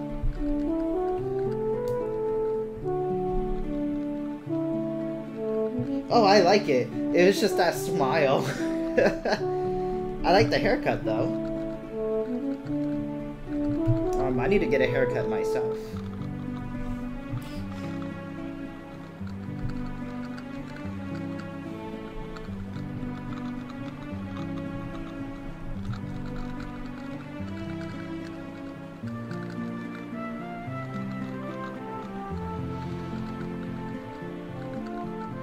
But yes, sir, you're looking very stylish with that new haircut.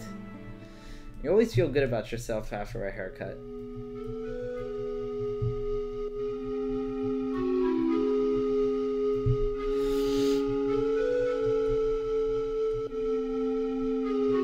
Let me see something.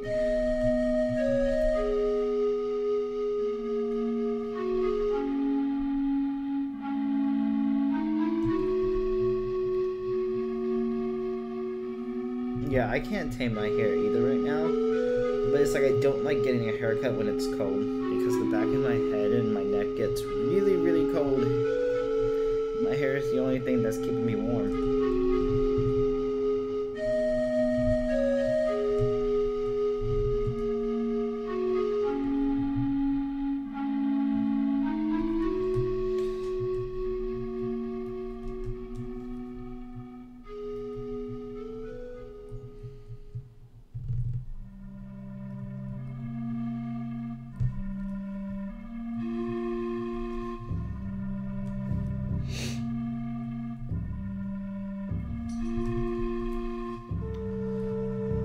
Now that I'm thinking about it, I can't believe I played Twilight Princess for so many hours.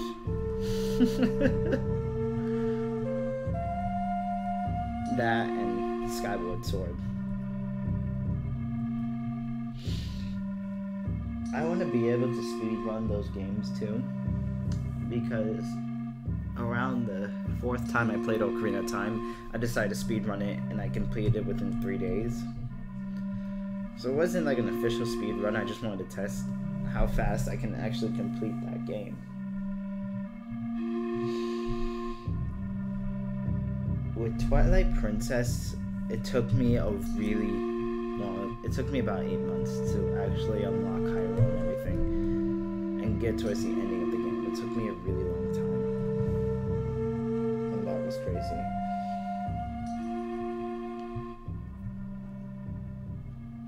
I dyed my hair once. I dyed it like a light brown because I was really into Yu-Gi-Oh! GX at the time, and I wanted to cosplay Jaden for this con I was going to. I wanted to dye my hair blonde once upon a time ago.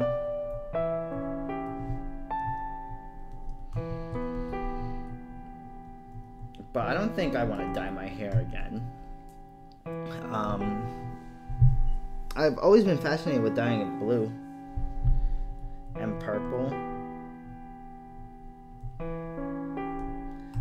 You know, Trunks, that's a good idea. I should try streaming animation one day.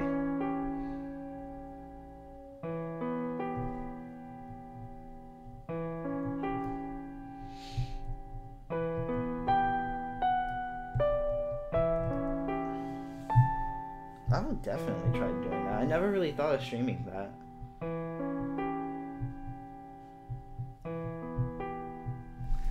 Okay, Sonic.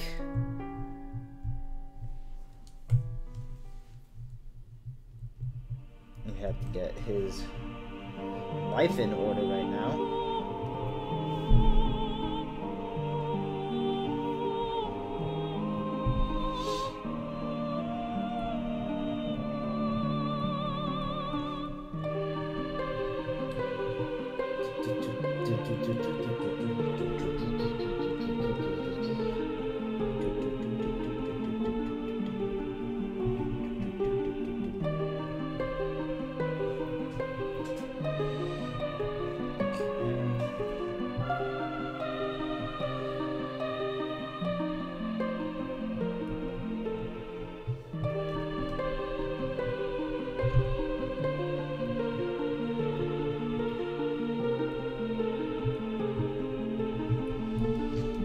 I found the Chaos Emerald. Don't touch it!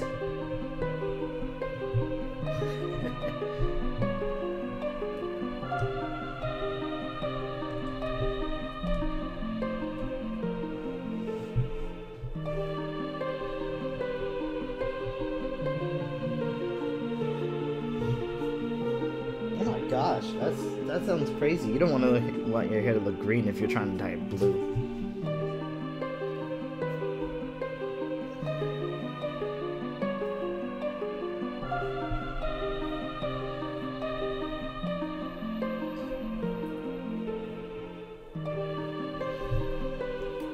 Drawing on Clip Studio Paint. You do have to pay for this, but sometimes they will have it on sale for up to 75% off. So the EX version typically goes for around 200 and something, but I got it on sale for $81. The EX version comes with animation, while the basic version just comes with like all the drawing stuff. I think the EX version also comes with 3D models too.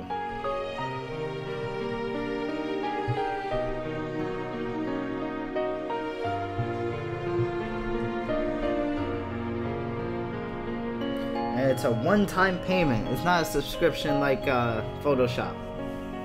There's other really good apps you can also draw on, like Medibang Paint, Sketchbook by Autodesk, Fire Alpaca, Paint Tool Sai.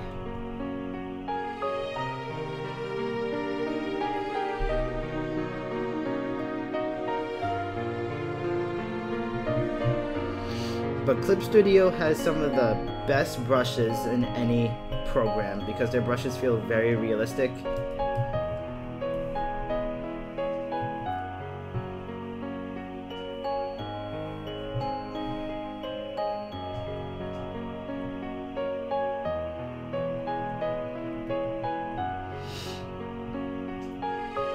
Like, I've been using Clip Studio for as long as I can remember, since I started a little bit after I started digitally drawing, because I first started with Paint Tool Sai because I needed something free. And then when I actually had a little bit of money, I decided to invest in this program, and it wasn't difficult to use at all. Like, it's very understandable, it's easy to read. I love it. This Sonic is actually pretty spot on model right now. I just gotta fix the feet because I feel like they are smelly.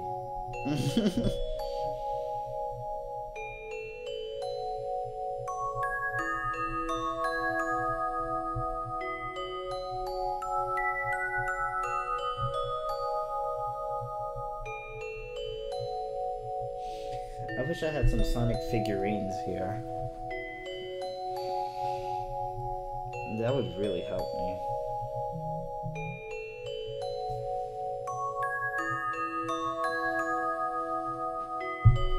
There's a lot of people I know who can sound like Jason Griffin. Like, you have no idea. After being in a couple of Discord voice chats, you'll hear a lot of them. Okay. Oh, right. Oh, no. Where's that damn fourth Chaos Emerald?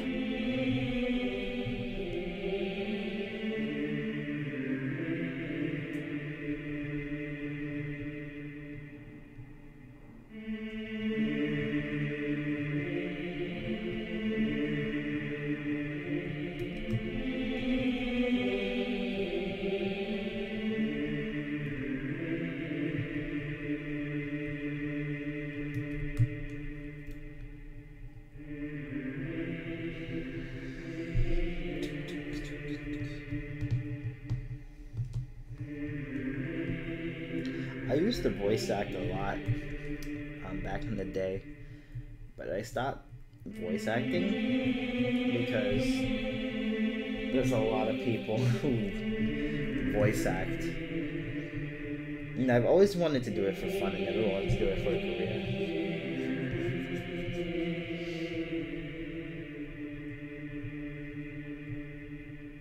You need to be able to manipulate your voice a lot in order to do professional voice acting.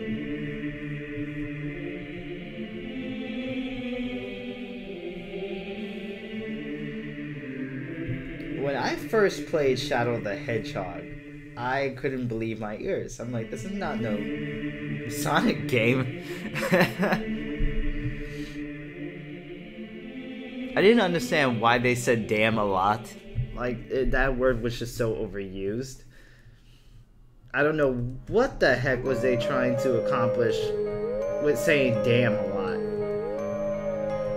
Like, it's okay if you just said it once in a while, but he was saying it in all of his sentences. Damn. Yeah, even Sonic, though.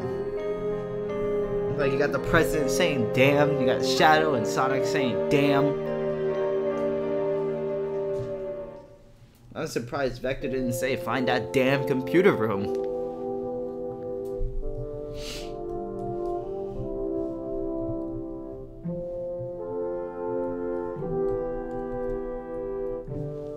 I think they said a lot of, like, borderline curse words.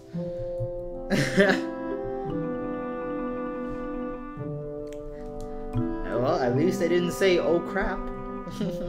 Silver reference. If anybody caught that.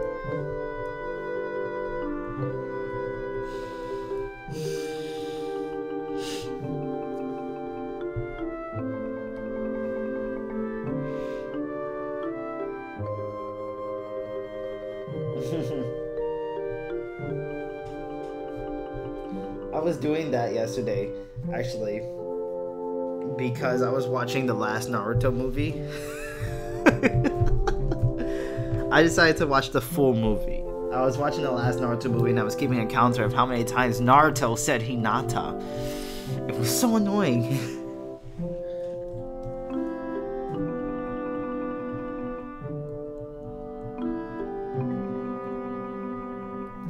And I'm just like, how you need a genjutsu to figure out that you love this woman? What? Did you not know you loved her before the genjutsu, or...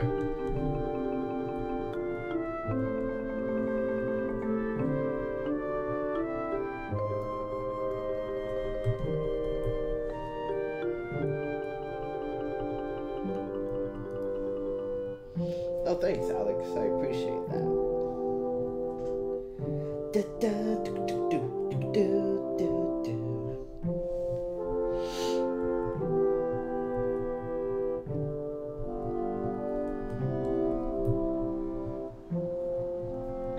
Everybody can draw Sonic so well. A lot of people I know can draw Sonic on model. As long as you can draw Sonic.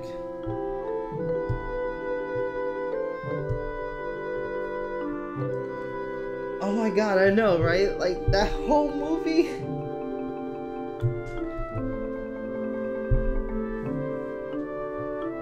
Yes, Trunks, it is the best software to storyboard.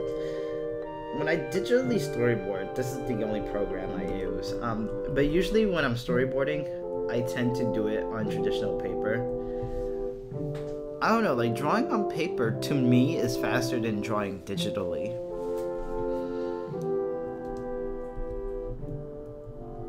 You would think that drawing digitally would be faster, but you're so used to having an undo button and you're so used to erasing everything. You're just so used to doing everything mechanically that everything has to be perfect when you're doing digital work. When you're doing traditional work, you just have a pencil. There's no undo button. There's an eraser, but that's it.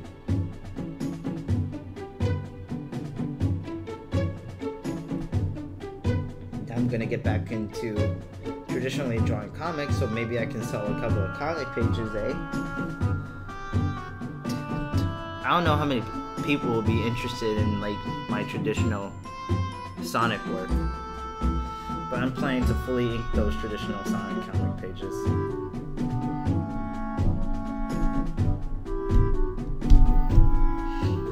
I don't like how in Boruto, how they got the same Naruto voice actor, but they just made her deepen her voice a little bit, because the Naruto actor is a woman.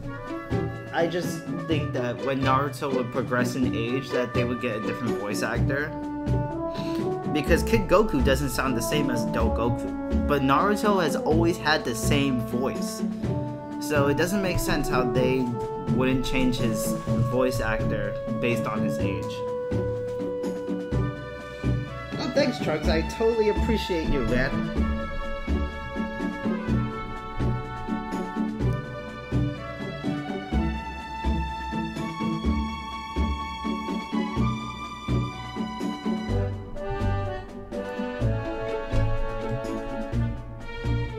I kind of like Boruto's voice now. I love his attitude.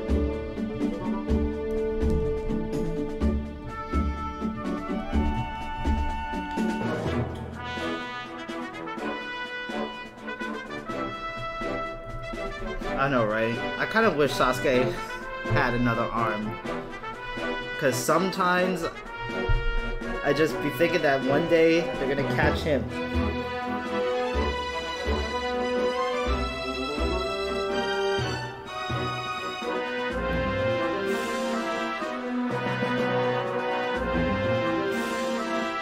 I know, right? Like, Sasuke's voice, I guess it's not that bad. But it's like having everybody sound the same, having every original Naruto character still sound the same, it just really doesn't make sense to me. Like, they are older, they're about like 30 years old at this point. Just have them sound a little bit more mature, instead of making the actors deepen their voice.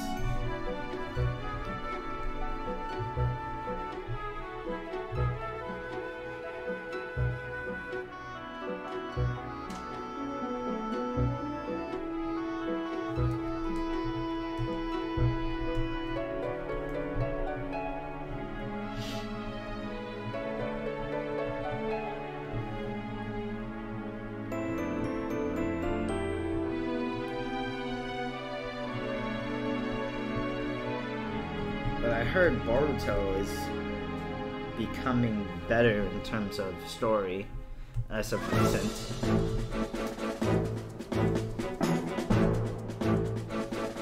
Oh no.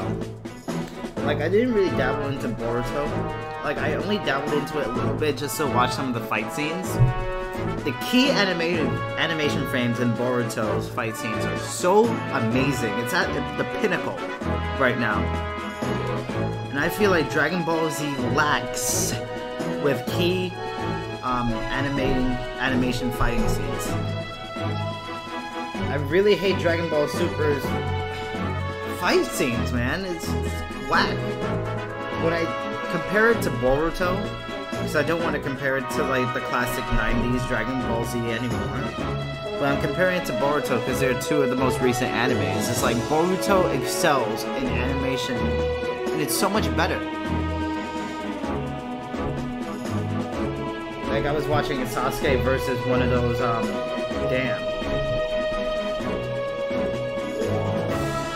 one of those white, I don't know, what the hell are they called? Kaguya's minions or whatever?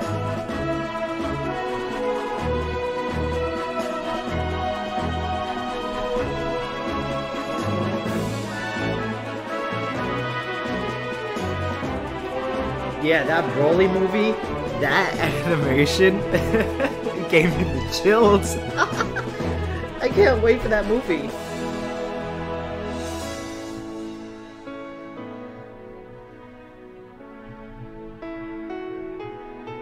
Yeah, them. Like, when I was watching Sasuke fight them, I'm like, wow, this is really good. And that last Naruto and Sasuke fight, you know, that was a really good fight because Naruto was trying to weave hand signs and whatever, and Sasuke kept stopping him. And Naruto was really struggling in that fight. Because Sasuke knew exactly, like, if Naruto started to wave hand signs, it was gonna be over.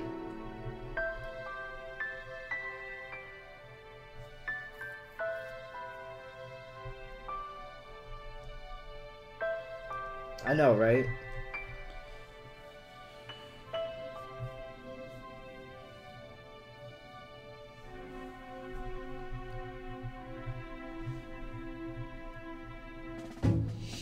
But I need to get back into watching anime.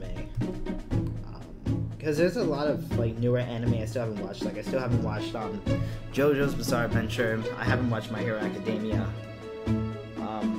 I need to finish watching the rest of the Attack on Titan seasons. And I started One Punch Man. I started Tokyo Ghoul. I'm just more of an old school anime person.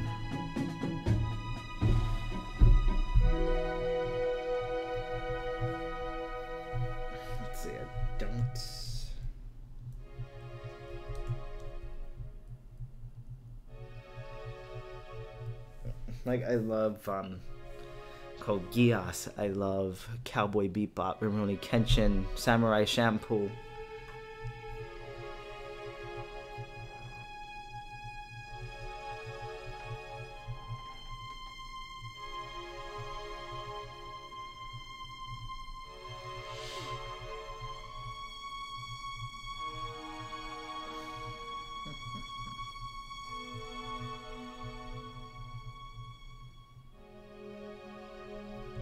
The Boondocks? Dude, even though that show had a lot of curses in it and whatever, that show was so well animated. The show was so freaking funny. I really enjoyed that show. I love that show, man. That show was really, really funny.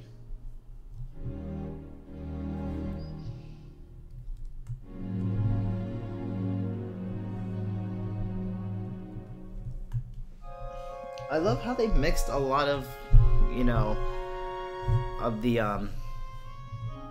Black American aspect into the Japanese manga aspect. It was a really nice touch, and it's something like we have never really seen before. So the Boondocks, it was really nice just mashing up both those cultures together to bring one phenomenal anime style looking show that was comedic and really, really nice.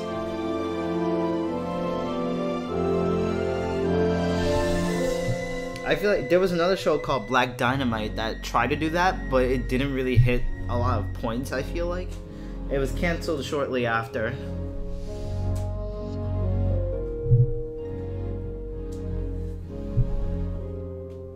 Oh, nice. The third.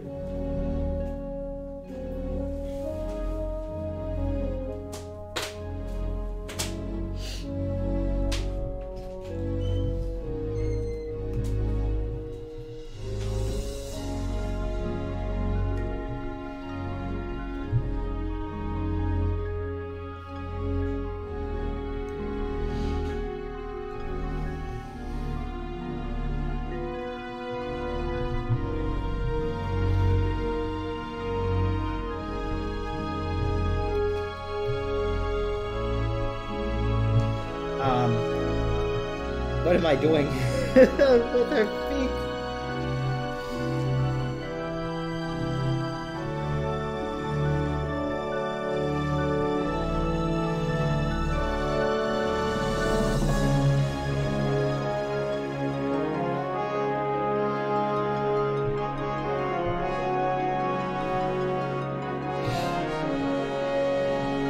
I don't even know what zone this is supposed to be.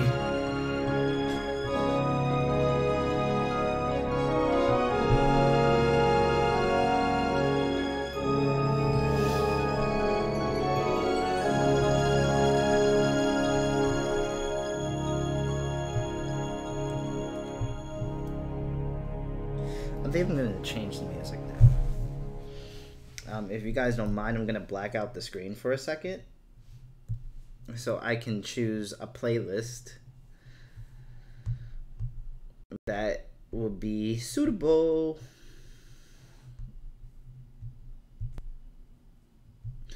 Actually, give me 1 second here, guys.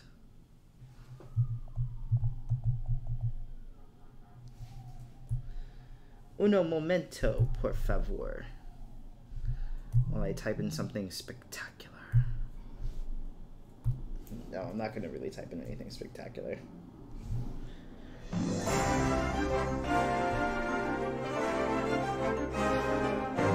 Now I turn back on.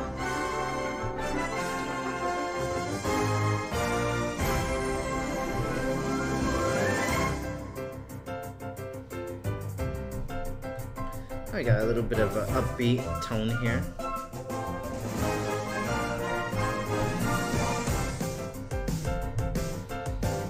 I actually wish this was randomized.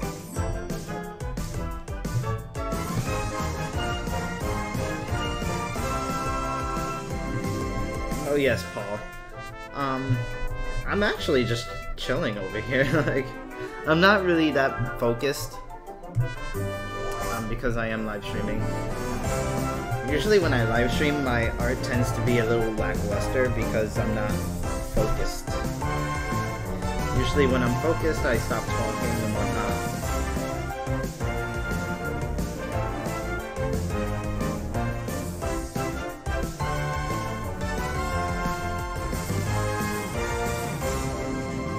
Oh my gosh, the pinnacle is spectacular.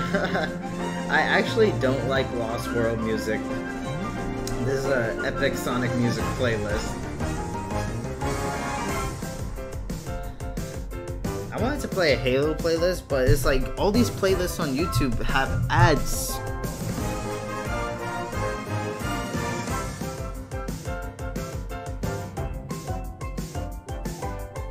Oh, thanks, Trunks.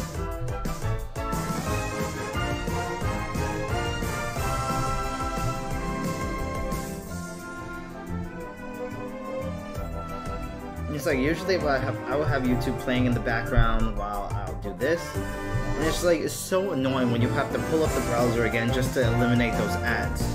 And I'm like, they're not supposed to be playing ads on copyrighted music, right?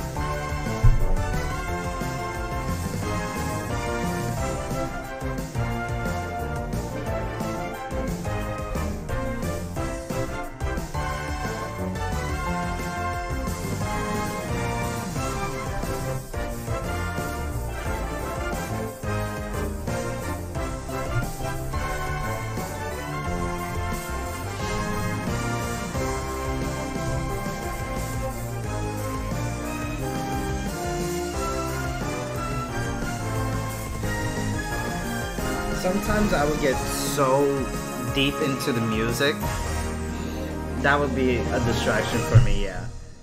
Especially if I'm listening to lyrical music. Oh my gosh. I would just start singing along, bobbing my head.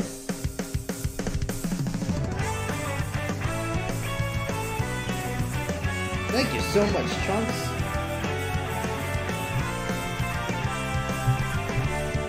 I appreciate that.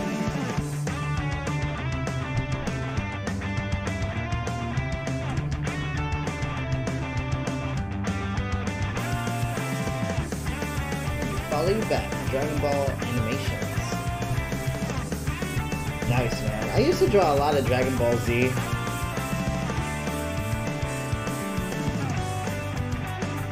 I don't anymore.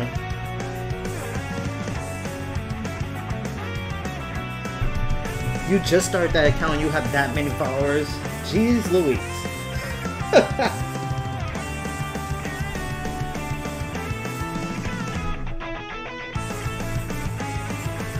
Well, that's how I first started drawing. I was drawing Dragon Ball Z. I was tracing at the time. I was only 5 years old when I started drawing.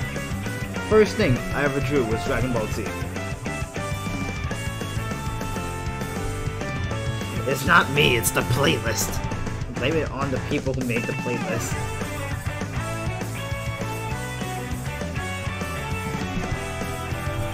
What the hell zone is this? Let me go back to the script. I think it's aquatic. No, it's the labyrinth zone. Okay.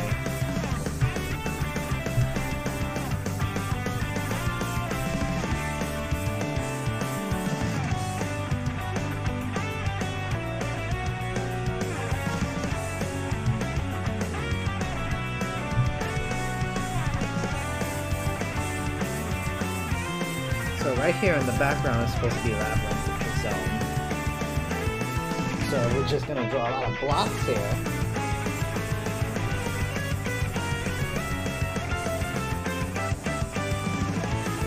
Oh my god, I drew Sonic in 3 dimensions, but oh my god, the proportions and everything. Yeah.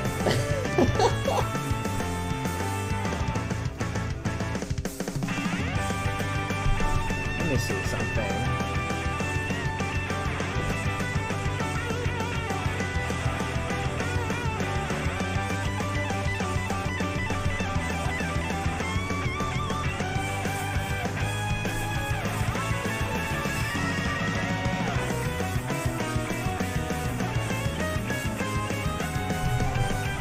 Labyrinth Zone.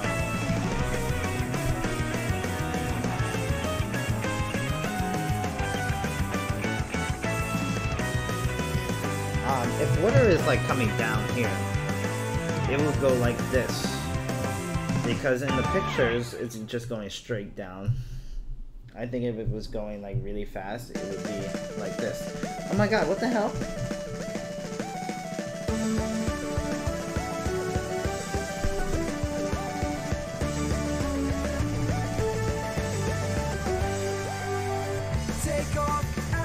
I wish more people understood that, like, you have to draw bad in order to draw good.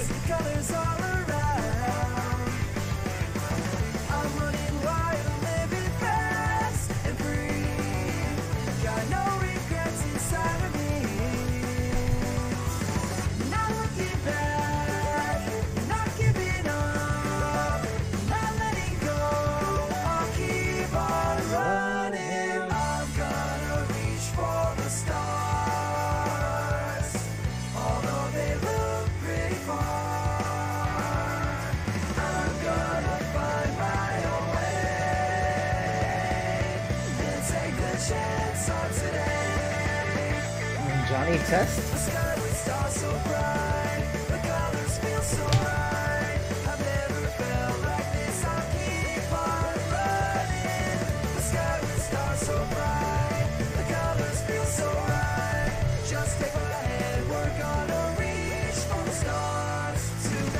I remember Johnny Test.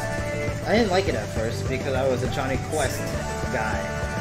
I grew up watching a lot of very old cartoons.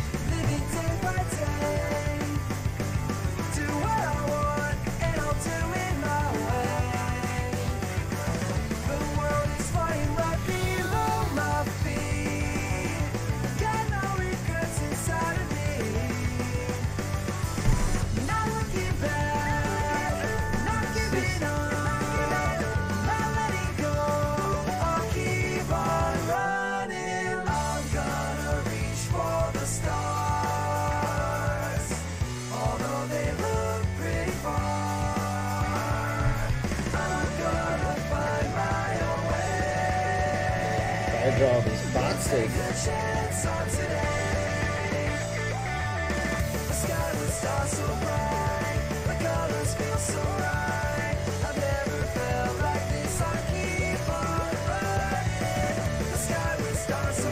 Rings here. I don't know why the hell am I drawing that.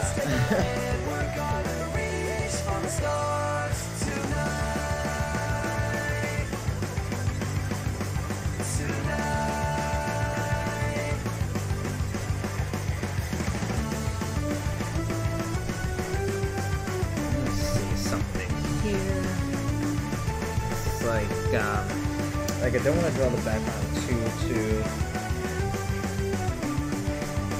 like detailed because, and I don't want to draw it too big either.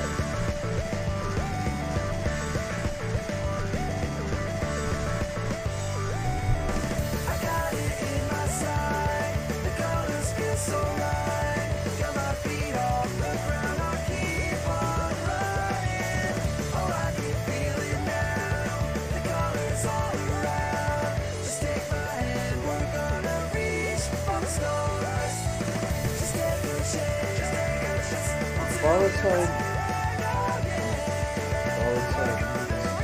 Let me see. I'm gonna turn off the screen again so I can See what you're talking about. Give me 1 second, guys. Oh, Jesus.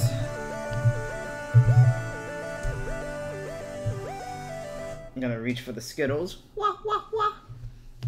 Real laugh.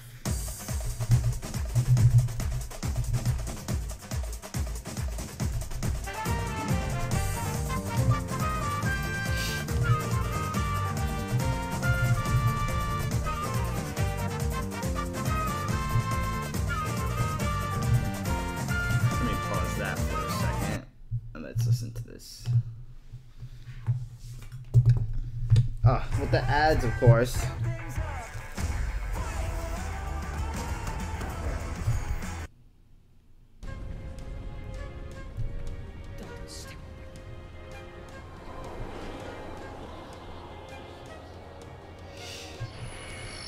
It's musicality on the track. Shinobi da. Usura Tonkachi. ここより数年遡る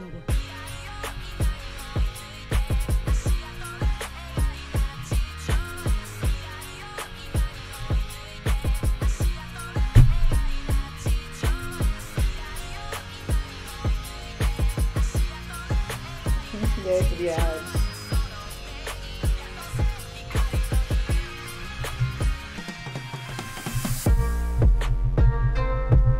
Okay, phone. Just freeze. Let me see.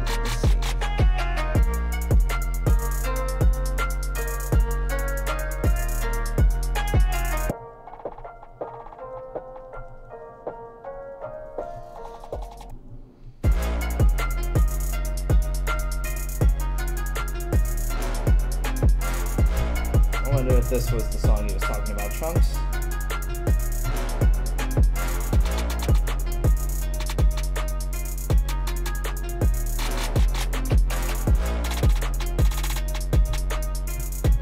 You gotta buy them all. Oh my gosh. There's this dude, I don't know if you guys know about him. His name is Eddie Raff. What he does is he takes Naruto songs and he puts like his own rap spin on top of them. Or he makes his own like Naruto rap music. Oh my gosh. It's so good.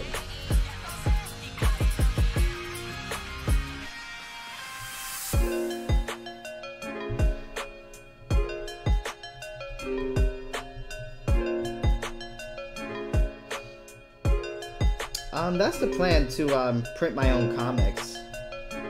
I've had that plan for a really long time. It's like printing your own comics. It costs a lot of money, and if you don't have a really good following to support you on Kickstarter, then you would have to pay to print your comics out of pocket if you're not that popular, you know?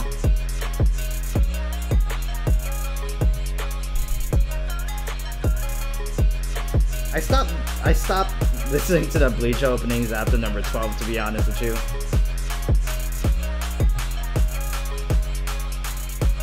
But don't get me wrong, I love Bleach.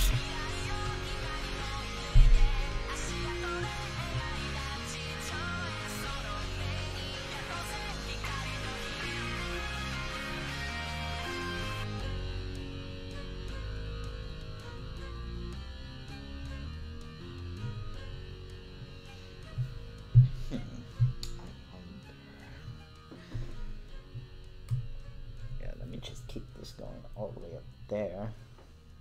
In the background, it just has a lot of these big blocks here. That was cool.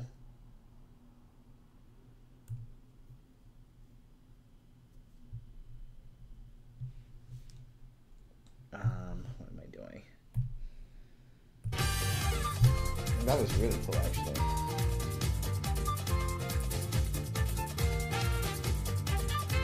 Oh my god, I listened to that remix actually, Trunks. That was, oh my gosh, I love freaking Spaceport. And I love Hopes and Dreams, like it was really amazing. I wish Spaceport had a longer theme, to be honest with you. It's way too short, like the game.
is very interesting.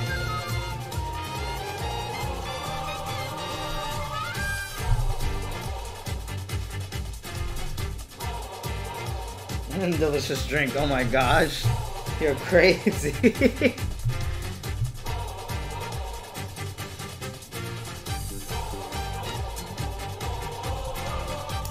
Oh yes, Carbonamide.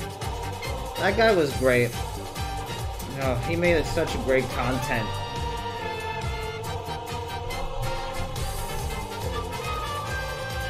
A lot of those shorts just made me laugh. Crying emoji.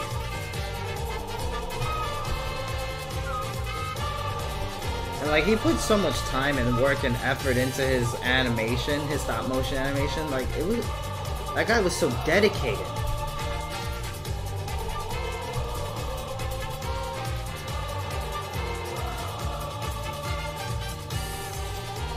I'm not entirely sure why he disappeared.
Rushing off this cliff here.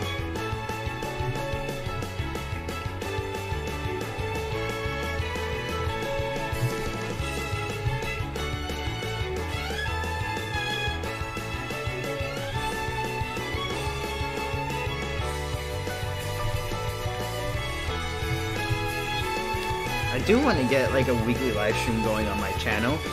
I either want to do it Saturdays or Sundays. I usually live stream Sundays on the Legacy channel, but after I'm done with the Legacy project, I do want to start live streaming my own comics for fun, or animation, or whatever I'm doing.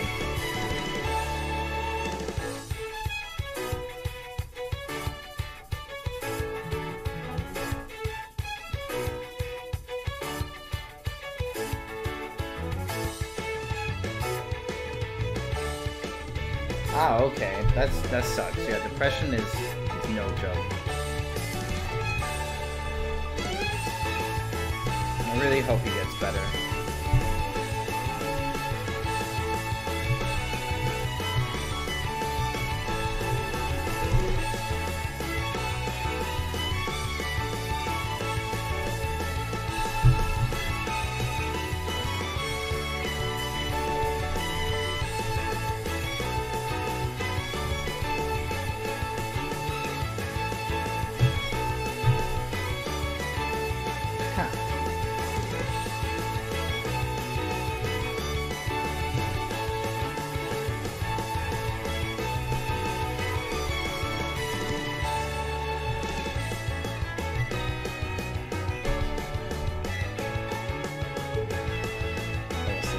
Crystals to be up there. I do want to show some crystals.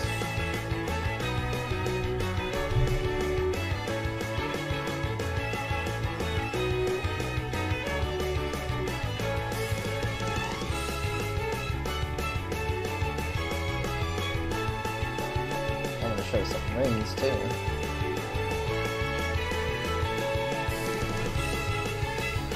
Crystals will be up there.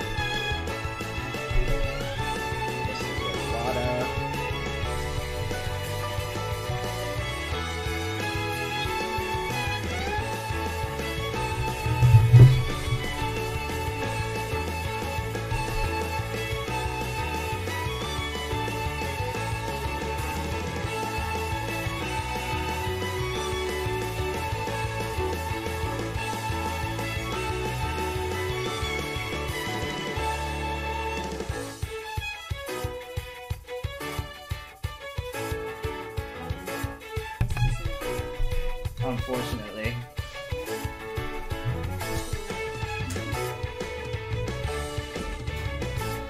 Probably just got some ramen. Instant ramen, of course.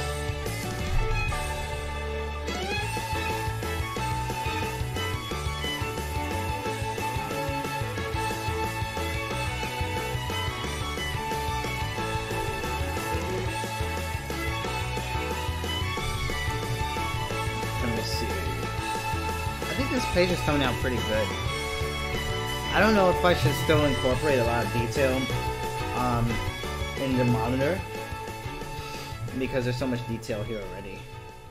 The inker is gonna have fun.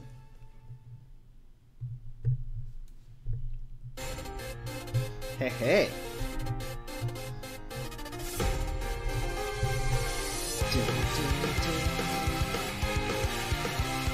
You see what I mean?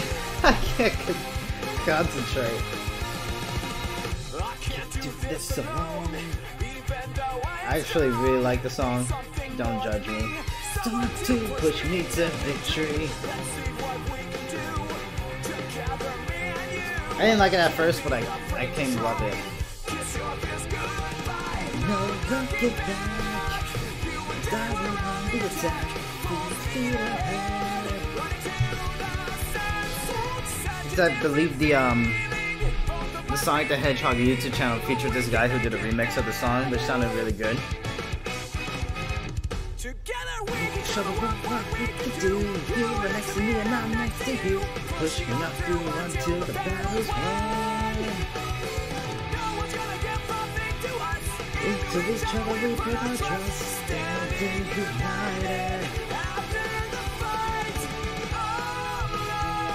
We will never be the two of us. Holding the key. We see today. I think they put more effort in the music than the gameplay, to be honest.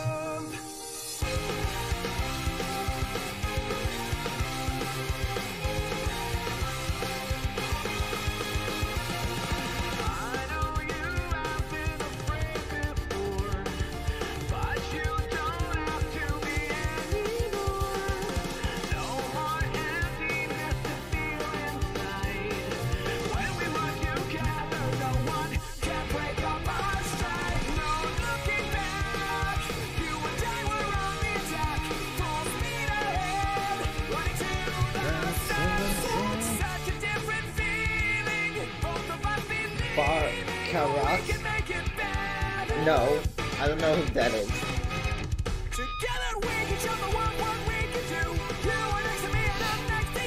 Push me on through until the battle's won.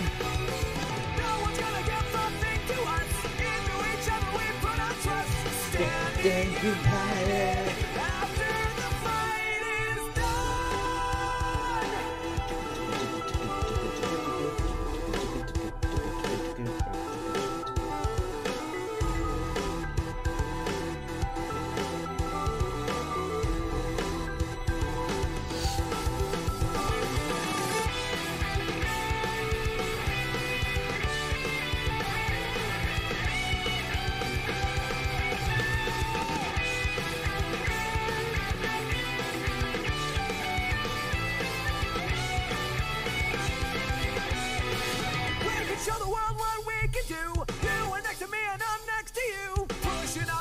Until the battle's won. Yeah, I'm gonna leave the rest of that water. I'm not gonna do anything that time. Oh, nice.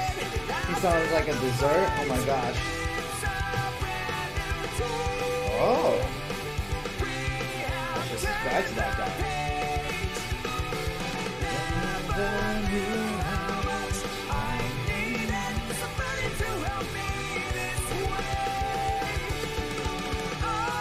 Thanks for recommending it, man. I just subscribed to that dude.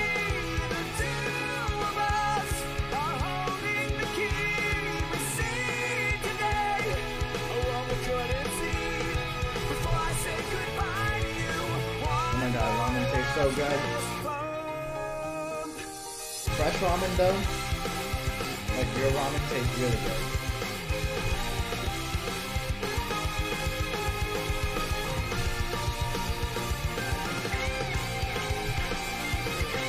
bipolar things people let me have.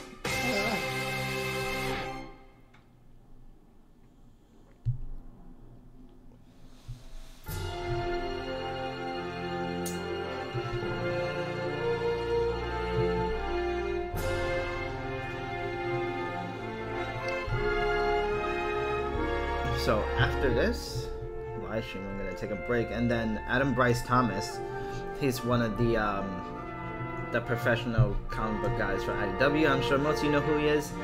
He has a Picardo account that he live streams every Sunday at 8 p.m. Eastern Standard Time. I'm gonna be tuning into that. I recommend you guys tune into that too, because that guy is really good, and he's very interactive. He's so cool. He's actually one of the artists who I really like, who knows how to talk to people. Because usually Tracy, John, Jennifer, they don't know how to really talk to people. I know this from firsthand, because recently at New York Comic Con, you know, I want to have conversations with them, and they, like, everybody is just in their own little zone.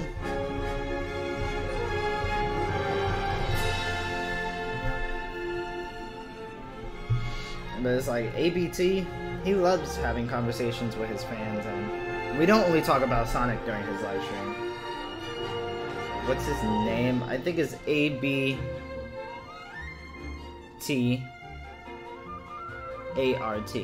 Yeah, ABTART on Picardo.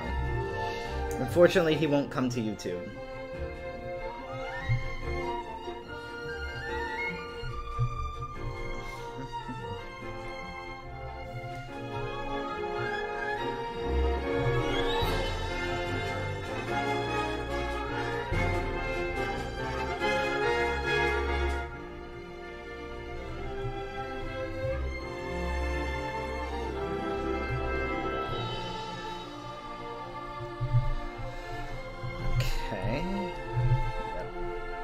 Crooked lines.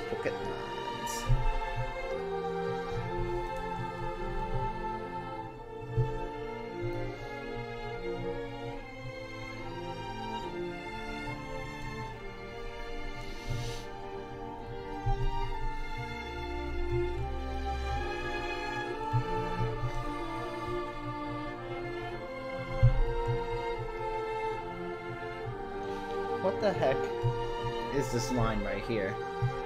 What level? Oh. I'm on the wrong layer.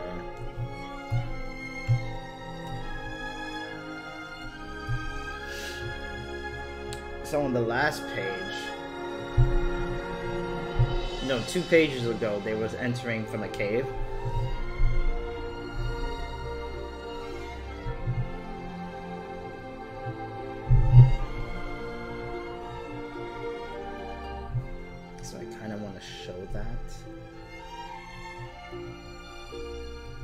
This kind of looks dirty though.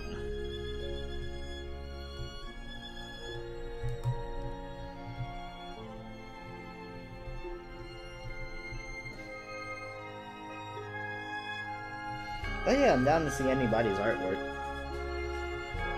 Like I'm starting to get back into drawing humans, so I might just draw some fan art.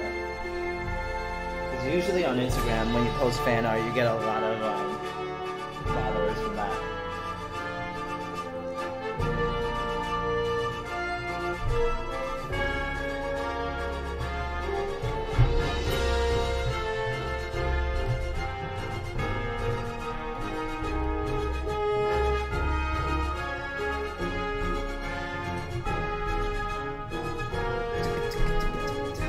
It sounds tasty.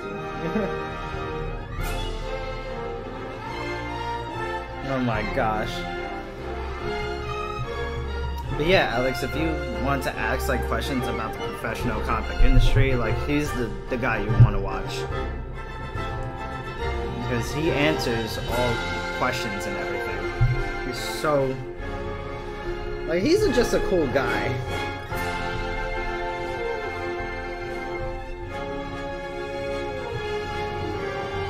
Those are the professional artists that I appreciate.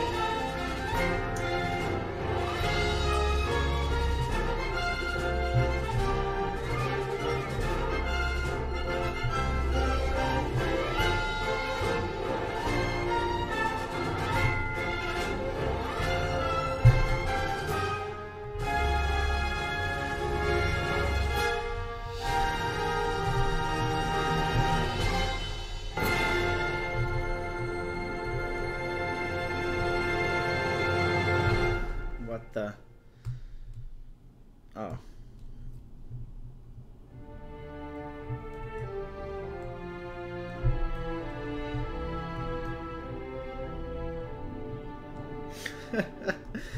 All these straight lines.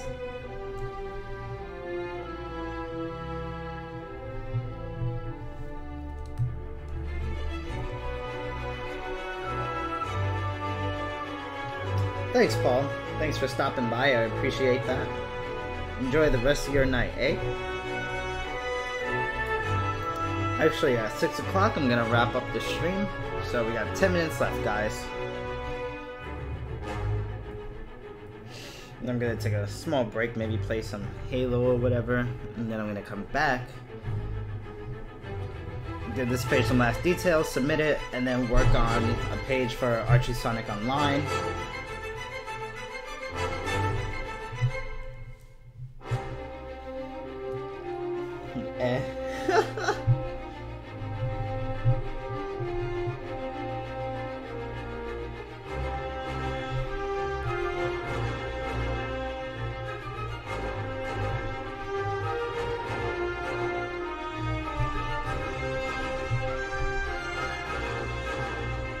Yeah, I've been with them for a couple of weeks now.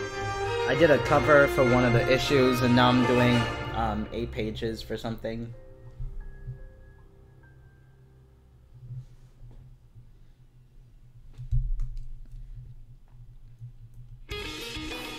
Dude, I love this song.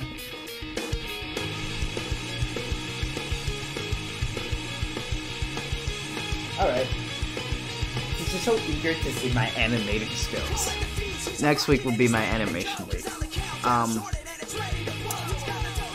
Let's see, I go to work next week Saturday, so maybe we'll pick something off Friday. But I will let you guys know on my Twitter account if I'm gonna stream on Friday, Saturday, or Sunday. One of those days I'll stream, and we'll do some animation.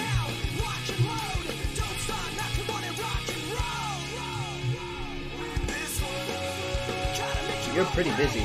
Yeah, I'm busy. I like to keep myself busy so I don't get lazy. But I love doing comics, so I'm about to be involved with the 3 big Sonic comic, Sonic web comics. So it's Sonic Legacy, Archie Sonic Online, and Sonic Comic. And this is the most crucial time in my life where I'm trying to build my name right now.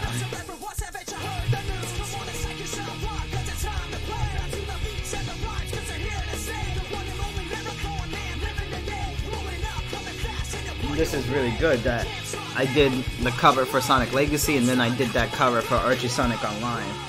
So this is really freaking good right now.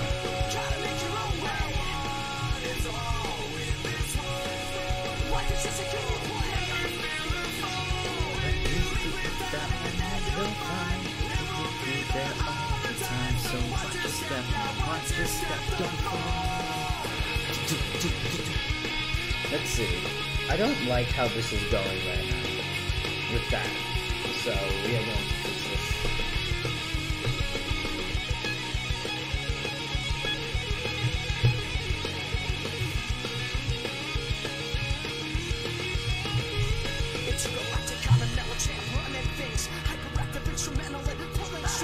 I actually have this animation that I started a couple of months ago that I haven't been able to get to, but since next week will be my animation week, I will show you guys what I do in terms of starting an animation and whatnot. And maybe some of you animators out there can give me some pointers.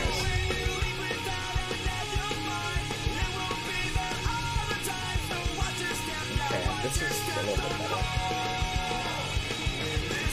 I don't like to dabble with 3D models so much, because that's like a whole nother ball game. I want to learn like animation fluently, and I want to learn, you know, drawing comics fluently before I dabble into something else. Because I don't want to have too many things on my plate. Although I would love to learn 3D models just to help with reference material and whatnot.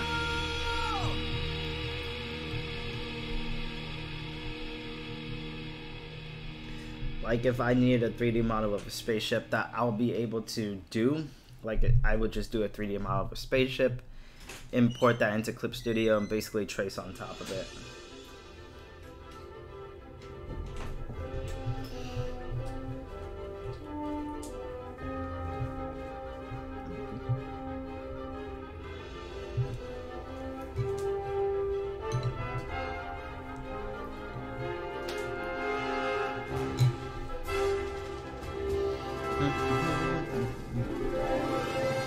This is better.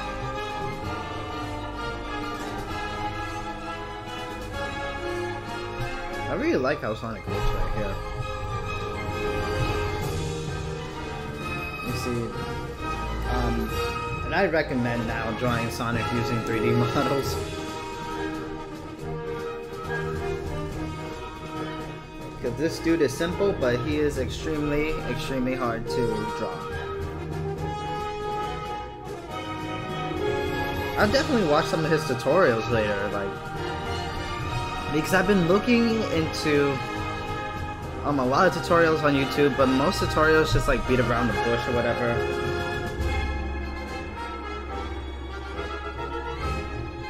But so far I learned about doing animation in twos, squash and stretch.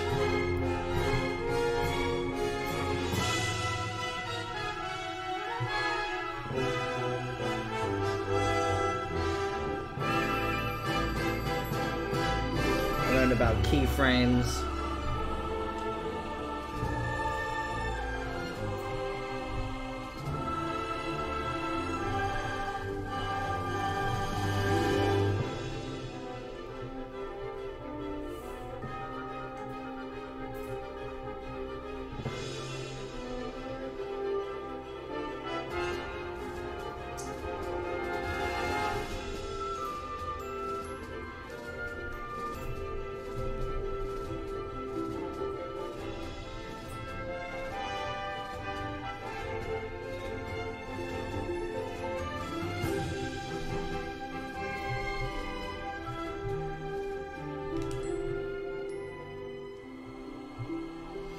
Interesting.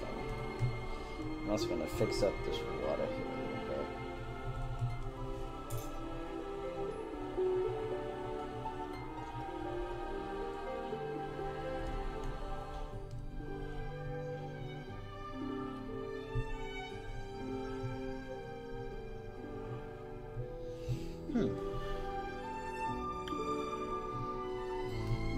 As the water is cascading down into this river. I'm also keeping in mind how issue 3 starts. I guess. Because page 1 of issue 3, it looks interesting in terms of labyrinth zoning.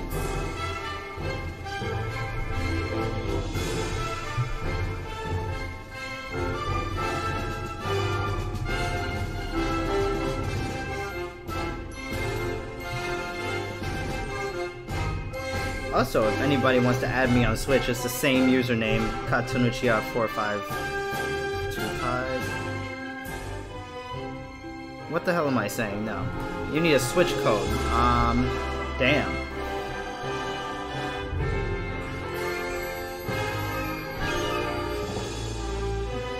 I will post my Switch code on Twitter, so you guys can be my friends and maybe we can play some video games. You know, that reminds me, how the hell was I able to play Fortnite the other day if I didn't pay for Switch Online?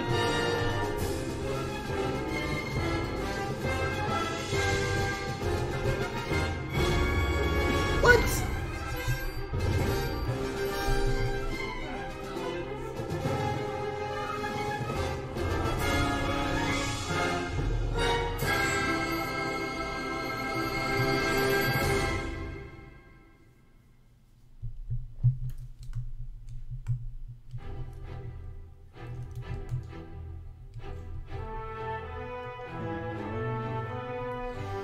I love this song.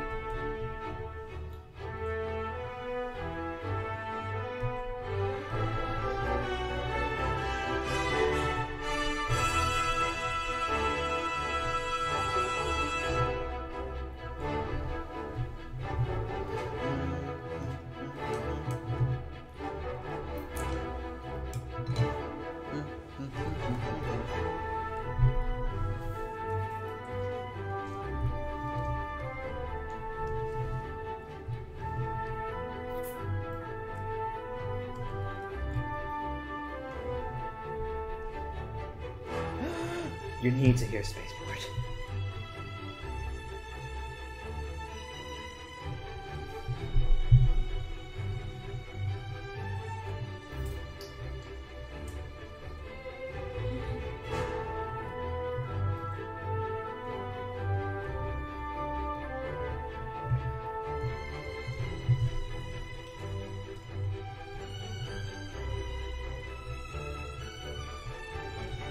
So I'm gonna make this like rocky formation structure since this is a cave that they're coming into.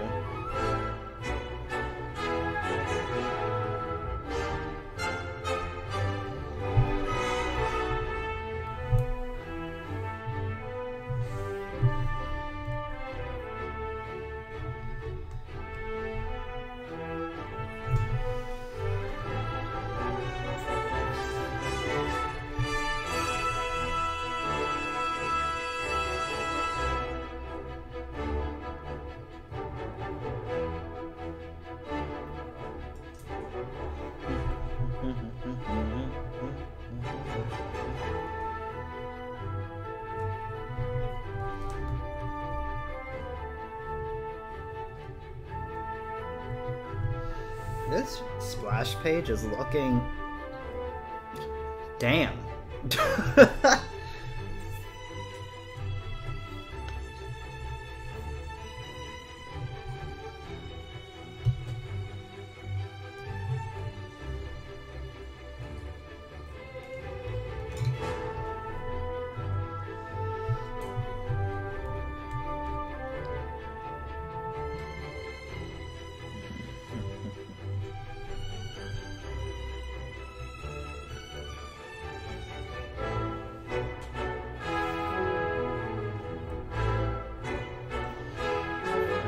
You made so many forces videos. That's a good thing you didn't force yourself. Am I the only one laughing at that pun?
It would have been a good idea, but everybody has such high hope for forces.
have the chat there on the side. Oh my gosh.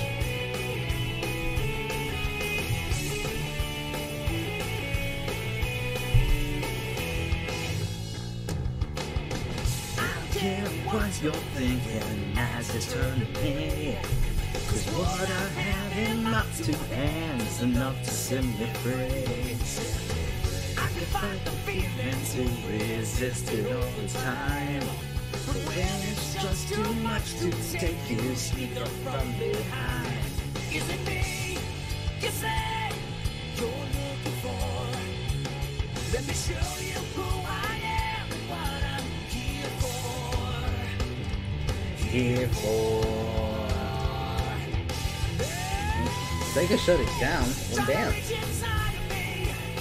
Try to get my energy.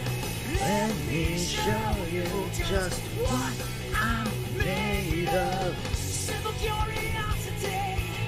I'm trying to take a bite of me. Let me show you just what I'm made of now.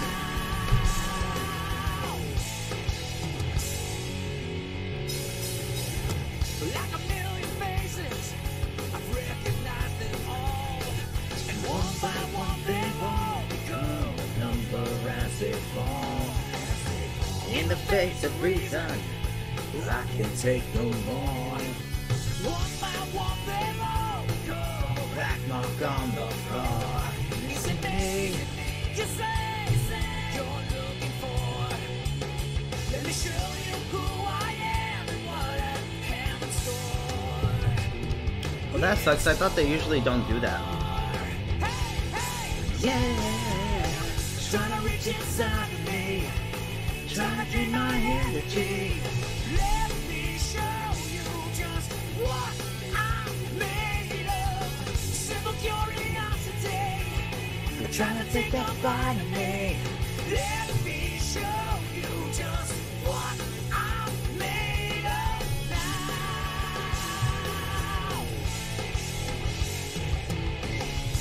You can take another long try. You can take another try.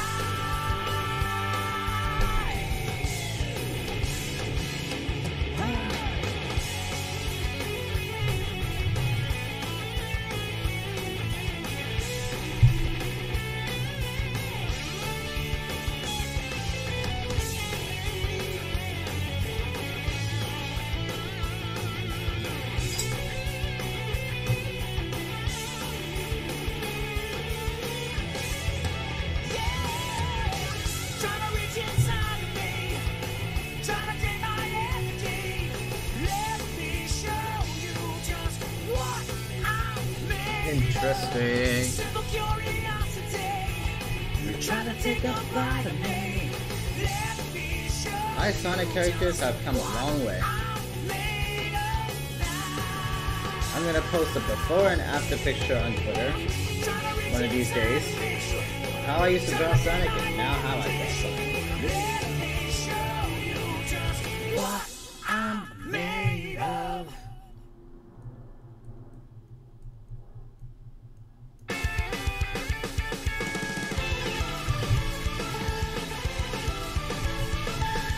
I haven't played Speed Battle in a while. I heard they incorporated the Babylon Rogues.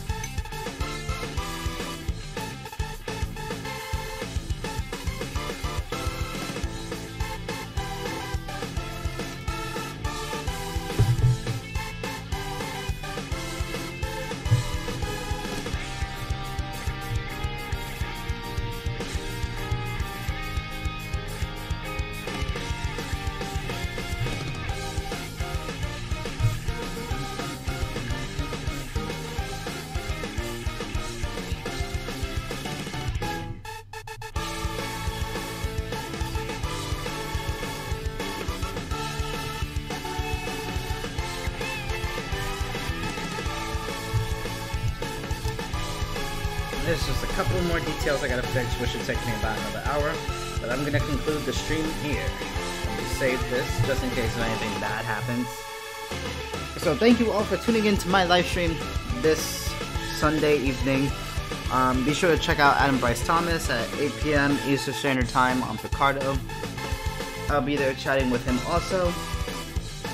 And yeah, stay tuned next week for I'm gonna do some animation for you guys. And yeah, subscribe, follow me on all my social media. This has been Katuna Chan. I'm signing off.